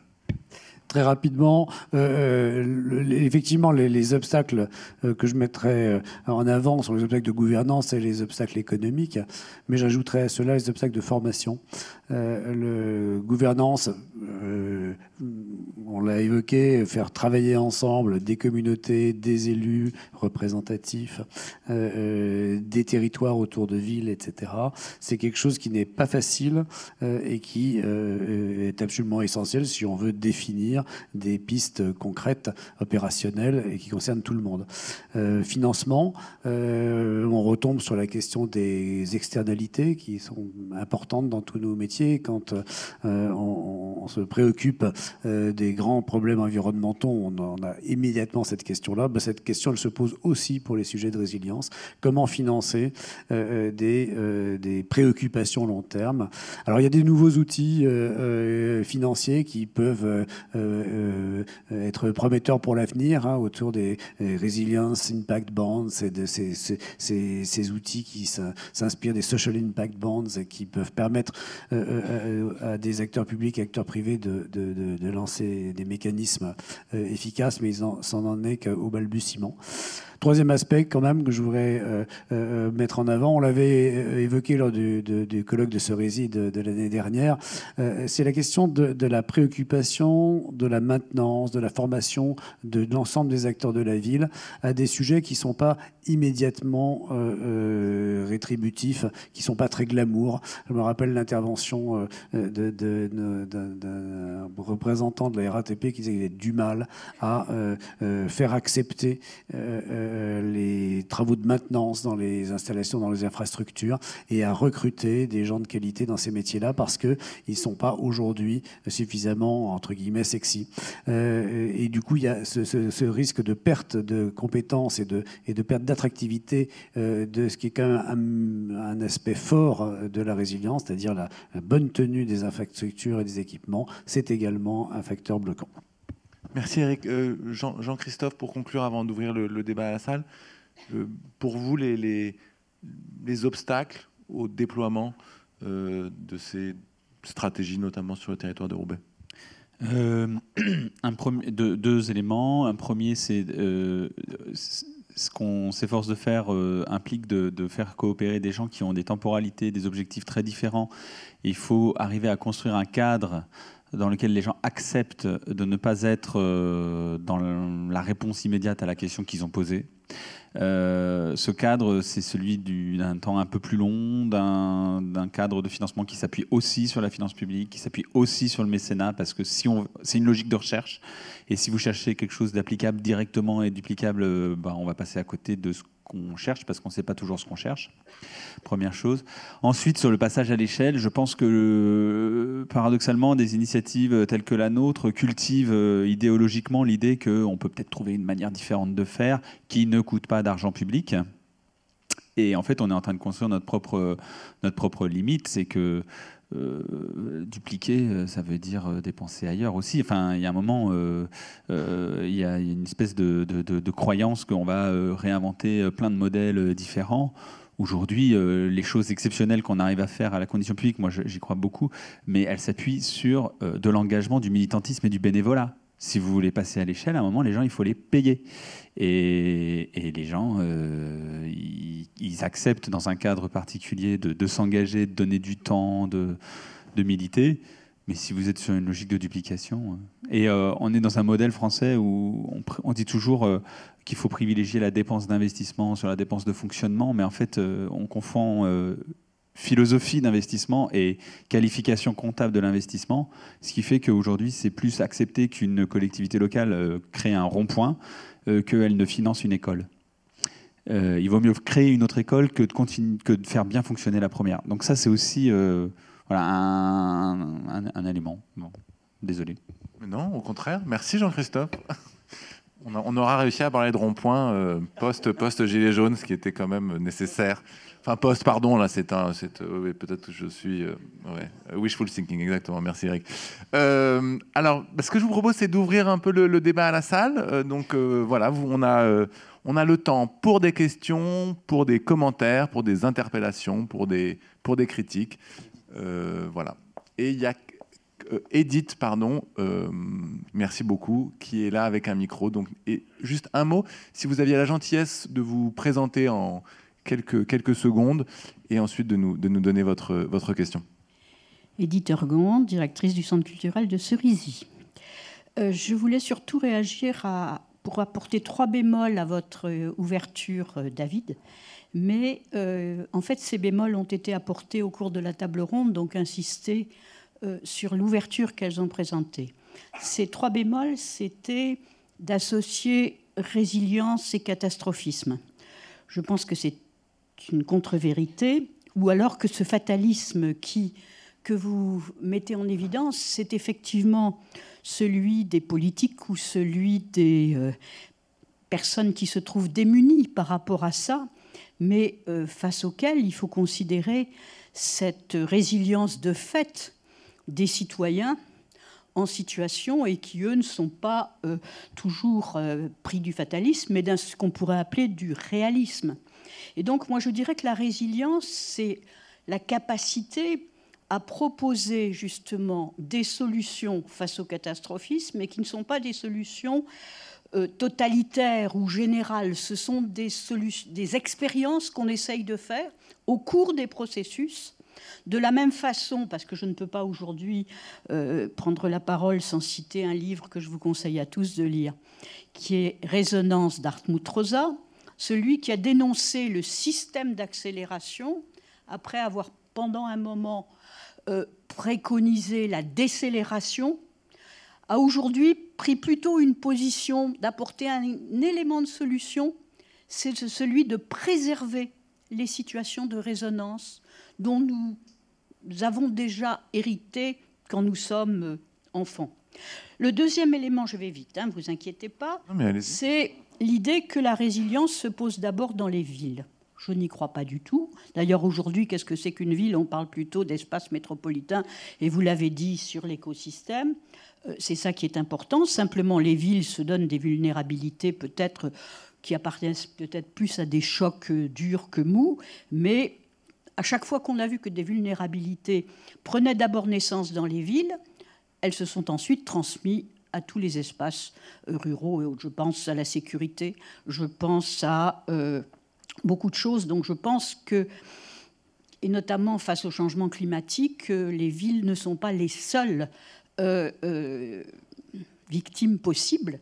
Et donc je crois que là aussi, c'est important de le faire. Mais le troisième, et sur lequel à la fois Guillaume et Jean-Christophe ont apporté des enrichissements extrêmement riches, c'est de dire il n'y a pas, comment on passe, avez-vous dit, des politiques publiques à l'engagement citoyen? C'est surtout l'inverse. C'est comment passons de l'engagement citoyen à des capacités d'action publique. Moi aussi, j'ai beaucoup travaillé récemment sur les Caraïbes et sur Haïti. En Haïti, quand vous parlez du changement climatique à des dirigeants, ils vous disent c'est une opportunité, les catastrophes. C'est une façon d'avoir de l'argent. En revanche, quand vous allez avec des associations de femmes, il n'y en a pas beaucoup autour de la table, là, mais qui prennent des initiatives, ou de très jeunes, par exemple à Carthagène, il y a là des suggestions qui sont tout à fait importantes. Donc pour moi, ce qui est important, et qui me semble aujourd'hui le point sur lequel on est le plus mauvais collectivement, c'est le passage entre la prise de conscience d'un certain nombre de risques, etc., et notre capacité à faire changer des comportements de l'ensemble des citoyens. Moi, j'ai un colloque à Cerisy cette année sur l'éthique des vertus face au monde de demain. Enfin, il y a un problème moral et de comportement qui atteint encore plus les acteurs publics et politiques que les citoyens, mais sur lequel, si un jour on veut changer d'échelle, il faut faire un effort considérable. Je vous remercie. Merci beaucoup. Et en effet, pardon de l'absence de diversité du panel, plutôt dû aux contraintes de trouver suffisamment d'intervenants un 18 décembre. Mais en effet, vous faites bien de le faire remarquer. Et merci pour les 3 bémols.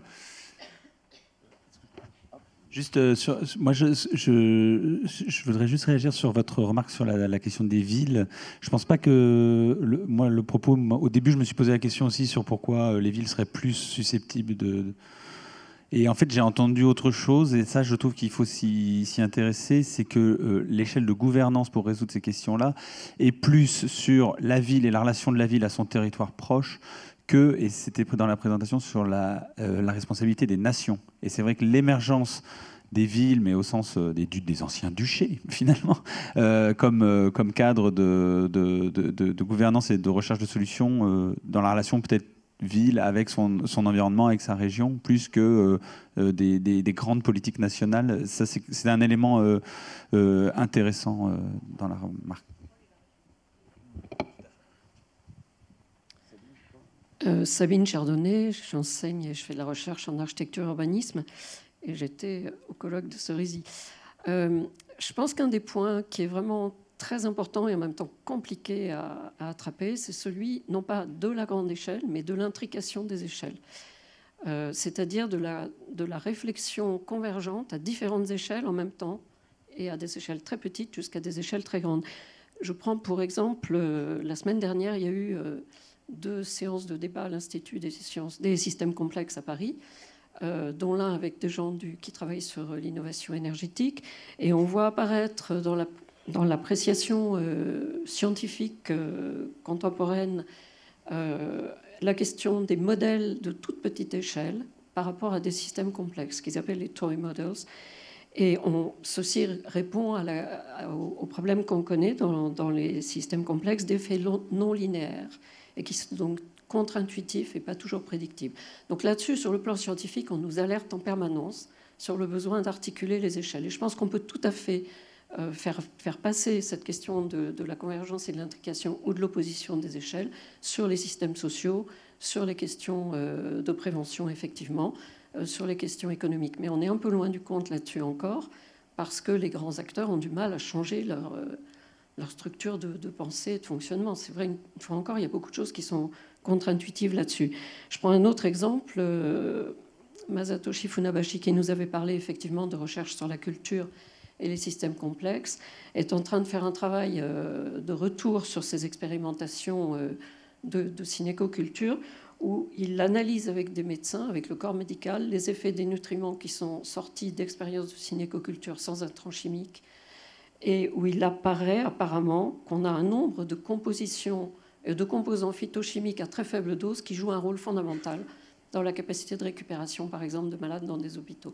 Donc on voit qu'aujourd'hui, on a une vraie question de la société qui est comment est-ce qu'on va gérer cette relation de la petite et de la grande échelle. Et je pense que c'est un véritable objectif. Enfin, je trouve que quand Veolia se mobilise pour faire un certain nombre d'actions et de réflexions, il faudrait trouver à un moment donné la prise avec cette question des échelles, parce que je pense que les effets seraient démultipliés. Une réaction sur l'articulation petite et grande échelle ? Je pense que Sabine a parfaitement raison de mettre cette question au cœur de la question de levier d'efficacité. Bon, c'est un problème qu'on rencontre de manière systématique dès qu'on fait de l'innovation, de passer de la petite échelle à la grande échelle. Bon, ça, c'est une réponse d'ingénieur, je suis désolé. Mais c'est vrai que quand on s'intéresse aux espaces urbains et territoriaux, on a la même logique à mettre en œuvre. Pour moi, la chose qui paraît probablement un levier important, c'est d'essayer de faire en sorte que les solutions qui sont développées à petite échelle sur un territoire donné puissent disposer d'un retour d'expérience pour être développées sur d'autres, qu'on puisse animer par un processus, par une gouvernance de ce type d'innovation, le transfert d'une innovation à une autre, que ce soit dans un domaine culturel, environnemental ou autre. Les solutions naissent beaucoup des territoires à la petite échelle. Si on ne crée pas le dispositif qui permet d'essaimer ailleurs, on perd beaucoup de leviers d'action. En revanche, c'est certainement pas en développement en centrale qu'on arrivera à grande échelle à développer quoi que ce soit. Donc je pense que les éléments de réponse sont probablement encore dans des outils de gouvernance. Guillaume, je crois que tu voulais réagir. Oui, juste petite échelle, grande échelle, c'est effectivement, je l'avais exprimé d'une autre manière, mais c'est vraiment ça la question. Comment on arrive à lier, pour être très caricatural, la meilleure absorption, par exemple, de la pluie dans une parcelle jusqu'au grand canal qui, lui, est nécessairement fait à la grande échelle et à l'échelle du bassin versant. Mais ça implique d'avoir la connaissance du territoire. Et à mon avis, on a un vrai problème dans ces villes, c'est la connaissance. Donc j'étais à Kisumu, qui est une ville secondaire du Kenya que vous ne connaissez pas. Si vous ne la connaissez pas, c'est qu'elle n'a pas de catastrophe majeure. Une ville de 500 000 habitants, qui est normale, classique, avec une problématique classique de ville d'un pays émergent qui, pour le coup, est vraiment un pays qui émerge. Cette ville est soumise à des risques, inondations, sécheresse, des risques sociaux qui sont majeurs, 60% de bidonvilles, qui sont très anciens, qui ont 40, 50, 60 ans. Tout le monde connaît la situation, mais finalement, quand je leur ai dit « mais est-ce que vous avez une carte des zones inondables ?» Non. Il y a eu des dizaines d'études de fait depuis 25 ans sur cette ville. ONU Habitat ils ont passé des centaines d'heures, des milliers d'heures à faire des choses, et on n'a toujours pas une carte, juste des zones inondables. Et petite échelle, grande échelle, à mon avis, c'est aussi la question des secteurs. Alors c'est souvent le cas, même en France, on travaille en silo. Donc vous avez des gens qui vont travailler sur le foncier, puis des gens qui vont travailler sur les infrastructures, et puis d'autres sur les questions de gouvernance, etc. Quand vous essayez de mettre ensemble ces gens-là, c'est compliqué. Donc je pense que la question de la gouvernance, les échelles, c'est très clair, mais aussi la capacité à concevoir la ville comme un système, ou comme en tout cas des éléments qui interagissent les uns avec les autres. Et là, on est quand même très loin du compte. Jean-Christophe. Oui, sans du tout remettre en question tout ce qui a été dit sur le passage de la petite à la grande échelle. Il y a un point, moi, sur lequel je tiens à insister, c'est aussi l'importance du récit. Si vous voulez, on n'est pas allé sur la Lune juste comme ça, on y allait parce qu'à un moment, Jules Verne, il a écrit que ça serait génial d'aller sur la Lune. Et il a fait rêver, il a rendu ce rêve, il a fait partager ce rêve. Je pense que le passage de la petite échelle à la grande échelle passe aussi par le fait d'être en capacité de raconter, effectivement, d'avoir toutes les données, etc. Mais il y a un moment, il faut entraîner l'adhésion d'un public, et on a du mal à entraîner la mobilisation d'une population sur un tableur Excel. Et donc, il faut aussi des histoires formidables, même si elles sont complètement loufoques, même si elles sont en fait pas réalisables à l'échelle. Il faut réenchanter ces objectifs-là. Des fois, j'utilise des expressions, mais je ne les utiliserai pas dans ce cadre policé. On pourrait. D'autres questions ?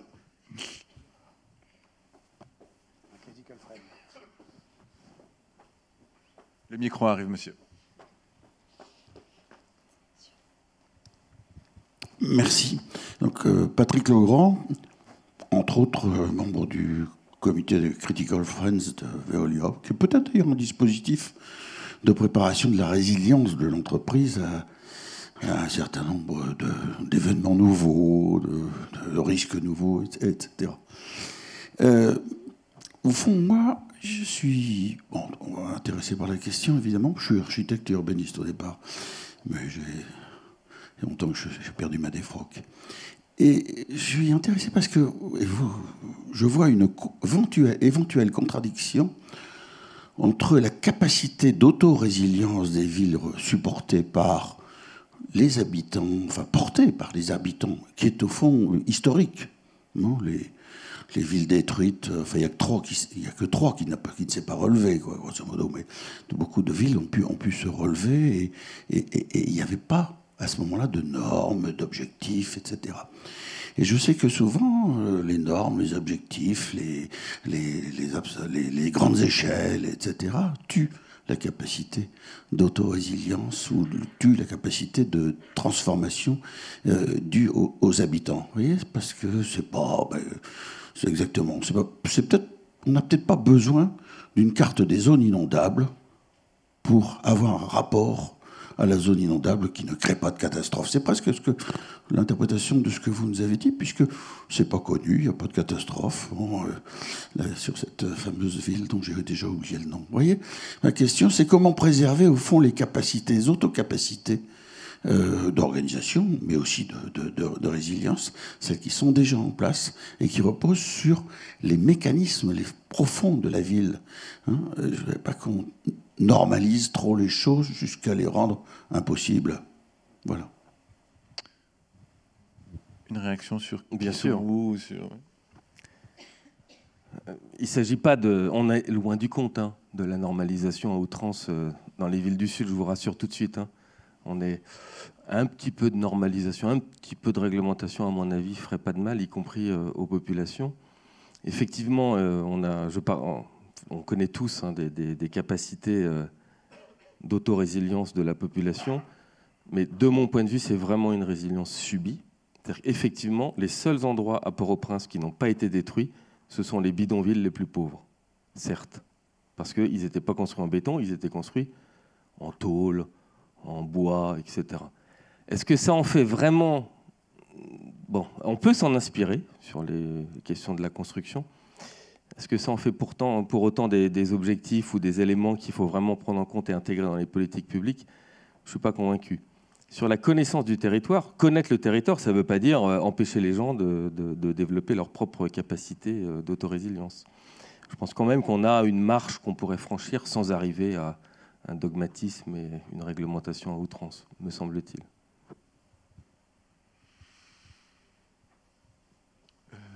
Le micro arrive, monsieur.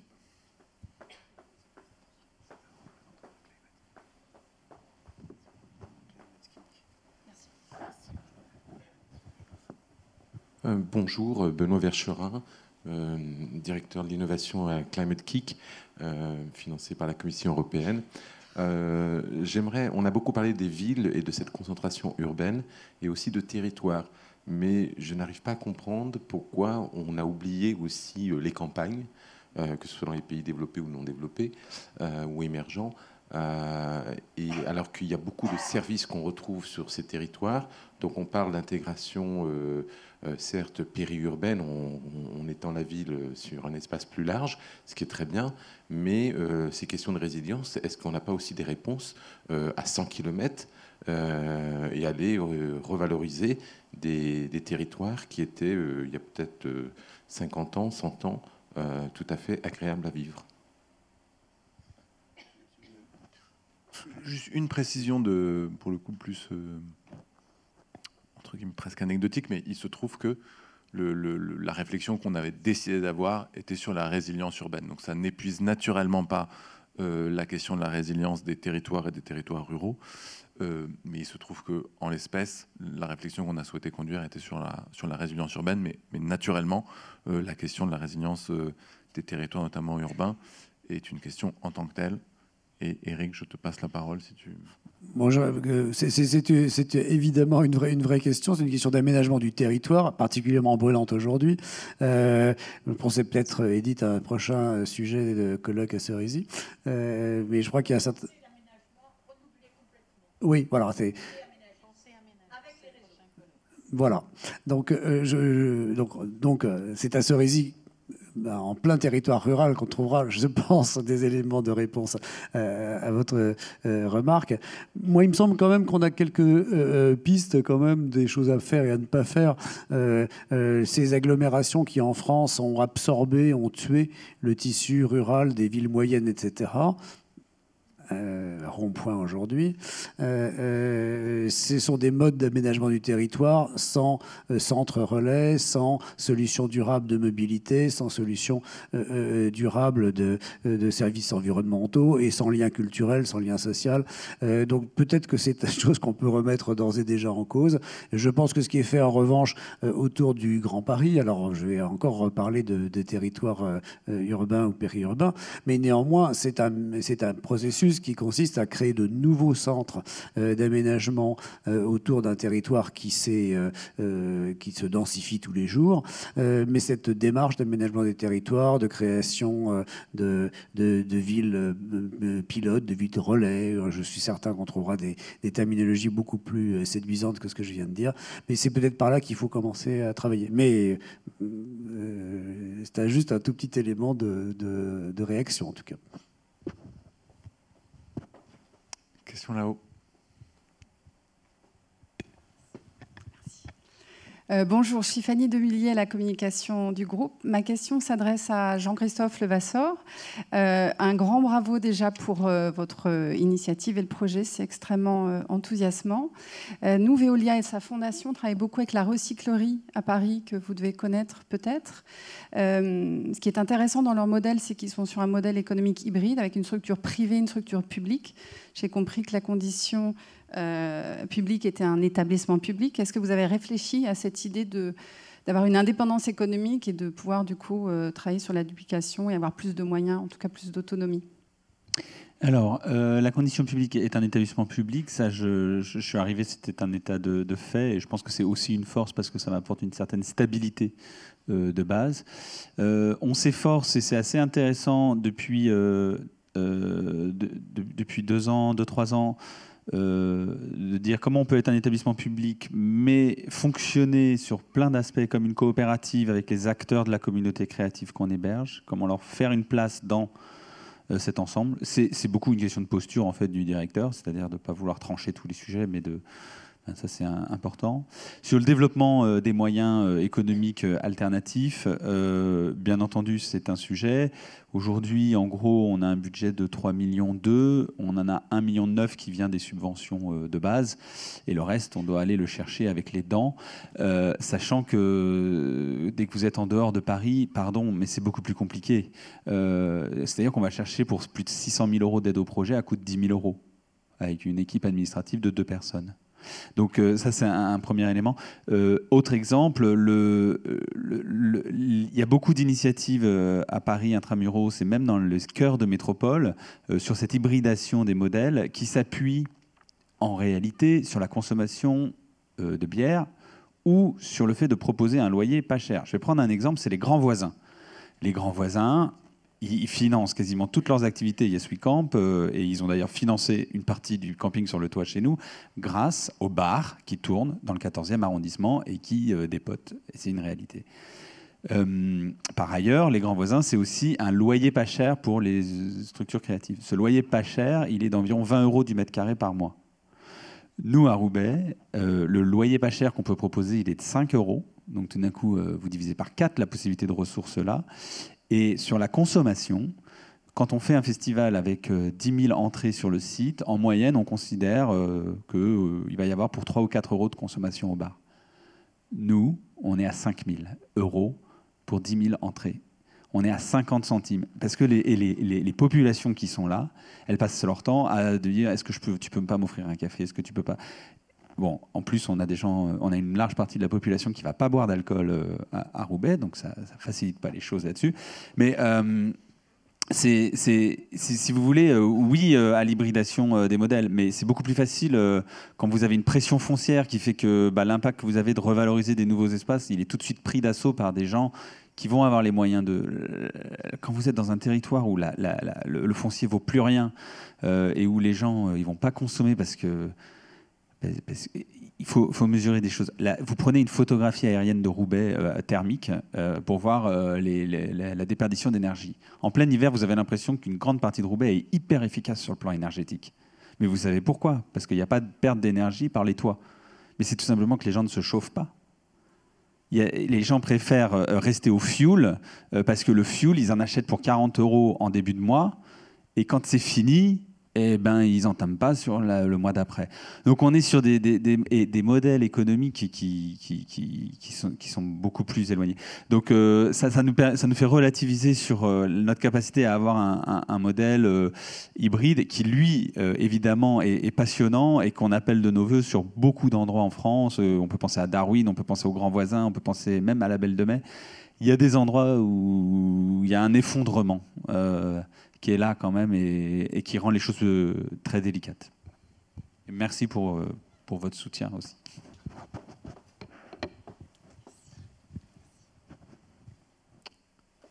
Alors peut-être si nous n'avons plus de questions. Ah, une dernière question, merci.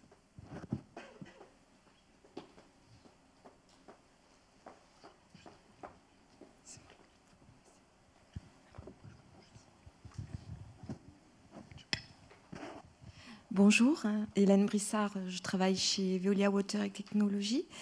Comme donc nous l'avons tous compris, il y a maintenant un degré d'urgence à rendre les villes, les métropoles résilientes. Moi, je voulais avoir des exemples plus concrets. Avez-vous connaissance des actions concrètes et qui vont être prises rapidement par la ville de Paris, puisque nous sommes à la lisière de Paris, à Aubervilliers, comme la végétalisation des toits. Je vous entendais citer l'exemple d'une ville andalouse. On pourrait peindre des bâtiments en blanc. Donc, quel est le plan et quel est le calendrier d'une ville comme Paris ? Est-ce que vous voulez bien que Mélissa, qui est là, réponde à cette question? Parce qu'elle suit en direct le plan de résilience de la ville de Paris avec Android Resilient Cities. Tu veux bien répondre, Mélissa? Peut-être juste un mot, le temps que le micro tourne, pour simplement expliquer l'initiative des 100 villes résilientes dont parlait tout à l'heure Eric, donc, qui est une initiative qui est notamment financée par la Fondation Rockefeller et dont le financement consiste à créer un poste dans chaque mairie qui s'appelle, parce que c'est un anglicisme, les Chief Resilient Officers, qui sont en charge justement d'appliquer des politiques de résilience transversale pour répondre à la question des silos qu'évoquait tout à l'heure Guillaume. Et donc, dans chaque ville participant à ce programme, il existe un Chief Resilient Officer, un CRO. Donc, il y en a un à Paris. Donc, je passe la parole à Mélissa pour qu'elle puisse nous dire ce que fait le CRO de Paris. Donc le CRO de Paris s'appelle Sébastien Maire. Donc ça fait maintenant 1 an qu'il a publié sa stratégie de résilience. Donc il faut savoir que chaque Chief Resilient Officer est en charge de publier une stratégie de résilience. Donc ils ont environ 2 ans pour le faire. La stratégie de résilience de Paris est assez différente des autres villes du réseau des 100 villes résilientes, puisque c'est la première ville qui a souhaité justement prendre la résilience à l'échelle territoriale et donc justement d'inclure un peu un partenariat avec des maires ruraux notamment dans cette dynamique de résilience, contrairement aux autres villes qui, elles, se sont beaucoup plus focalisées sur la ville intramuros ou parfois à l'échelle de la métropole, mais sans justement prendre en compte cette notion de ruralité. Il y a différents axes en fait, qui sont répertoriés dans cette stratégie. Les 3, je dirais, thématiques principales sont quand même la gestion des inondations, la gestion du terrorisme et la gestion des îlots de chaleur urbains, donc, pour lutter contre les canicules. Donc là, maintenant, toute l'équipe de résilience et au niveau de la municipalité est vraiment en charge de mettre en place des projets spécifiques liés notamment à ces 3 thématiques-là. Donc vous avez peut-être entendu parler, notamment sur la gestion des îlots de chaleur urbains, d'un projet pour verdir les cours d'école, qui est en fait un de leurs projets phares en ce moment. On se rend compte que Sébastien Maire, quand on discute un peu avec lui, on se rend compte que finalement, il a énormément communiqué sur ce projet pour verdir les cours d'école. et notamment pour ouvrir aussi les cours d'école à l'espace public en général, en dehors des moments des moments scolaires. Et puis, il commence en fait aujourd'hui à finalement mesurer un peu ses propos par rapport à son enthousiasme qu'il avait depuis ces 2 dernières années, puisqu'en fait, il se rend compte qu'il est de plus en plus confronté à justement une difficulté de briser les silos, notamment au niveau de la municipalité, mais aussi pour arriver justement à dupliquer ces initiatives-là. Donc aujourd'hui, il y a une vingtaine d'écoles qui ont déjà mis en place des actions pour verdir les cours d'école, mais il a du mal à passer au-delà en fait, de ce premier cap. Donc par la suite, il y a énormément de réflexions qui sont en train d'être menées sur la gestion des inondations aussi, notamment avec tout l'aspect de la crue centenale qu'on connaît, et notamment un des sujets aussi liés à ça pour la ville de Paris, c'est que finalement on se rend compte qu'il y a un enjeu au niveau de la reconstruction quand on pense à l'aléa et quand on pense que l'aléa va survenir quoi qu'il arrive, et donc anticiper cette reconstruction. Et c'est un des sujets qui a été abordé notamment dans la table ronde, de se dire est-ce qu'on reconstruit à l'identique de ce qui a été fait auparavant, ou est-ce qu'on réfléchit à une autre construction? Et la ville de Paris est un peu confrontée à ça au niveau des inondations, puisqu'il y a énormément d'espaces urbains qui en fait devront être reconstruits à l'identique, soit parce qu'ils sont classés patrimoine, et donc à ce moment-là on ne peut pas faire autrement que le reconstruire à l'identique, et notamment sur les berges qui sont en fait forcément des zones inondables et qui ne peuvent pas être végétalisées parce que c'est classé patrimoine. Il y a une grosse question qui se pose aussi sur cette notion de reconstruction, et de dire oui, c'est sûr que ça serait mieux de reconstruire de manière différente, de manière plus résiliente, mais est-ce que c'est finalement possible? Donc ça, c'est un autre enjeu pour la ville de Paris. Merci beaucoup Mélissa. On arrive au terme de cette matinée, donc je vais simplement demander à nos 3 intervenants un mot rapide de conclusion. Guillaume, on commence avec toi. Oui, le maire d'une ville au Mozambique qui m'avait dit: mon problème, c'est que ma ville est durable, justement. Donc, c'est qu'il était assez peu optimiste sur le fait que ça changera. Ce qui est assez fascinant, c'est que ces villes soient résilientes ou pas, elles le seront d'une certaine manière, parce que je pense que dans 50 ans, Kinshasa existera toujours, quelle que soit la nature des politiques publiques et des investissements mis en œuvre. Me semble-t-il, alors moi j'ai du mal à comprendre pourquoi, mais j'ai quelques idées. La question est: pourquoi est-ce que ça n'est pas une urgence, justement? Alors qu'on sait tous, si on pose les questions, on sait qu'il faut que ces villes s'équipent, il faut qu'elles anticipent, il faut. Sauf que ça ne se fait pas, et que ça n'est absolument pas, vu du Nord, une urgence. Et je pense que ça le sera lorsque la résilience des villes du Sud, ou on va dire le fonctionnement des villes du Sud, aura un impact sur notre propre résilience. Là, ça deviendra quelque chose d'important. Quand? Je ne sais pas. Merci. Pour ma part, je voudrais juste rappeler la fonction de laboratoire de la condition publique au cœur d'un environnement extrêmement compliqué, ce qui veut dire qu'il y a plein de sujets qu'on n'a pas encore explorés parce qu'on n'a pas rencontré des personnes qui nous apportaient des thématiques ou des idées qu'on se ferait un plaisir de travailler. Donc voilà, utiliser ces laboratoires qui existent un petit peu partout pour tester des choses, je pense que c'est très important. Très rapidement, moi, je voulais dire que je pense que trouver des solutions pour la meilleure résilience des villes et des territoires, c'est avant tout un jeu collectif qui passe par des journées comme aujourd'hui, qui passe par des moments comme le colloque de Cerisy, où on échange les angles d'attaque, les points de vue, ne serait-ce que se comprendre sur le vocabulaire, quelque chose qui est à l'air de rien, mais est assez essentiel.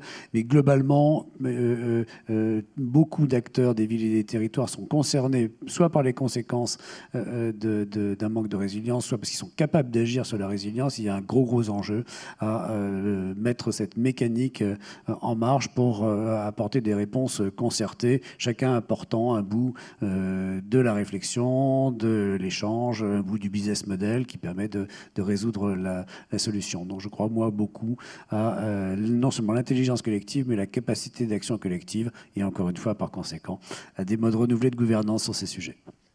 Un grand merci à vous trois, un grand merci à vous, un grand merci à l'Institut. Il me reste à vous souhaiter de très bonnes fêtes et une année 2019 aussi résiliente que possible.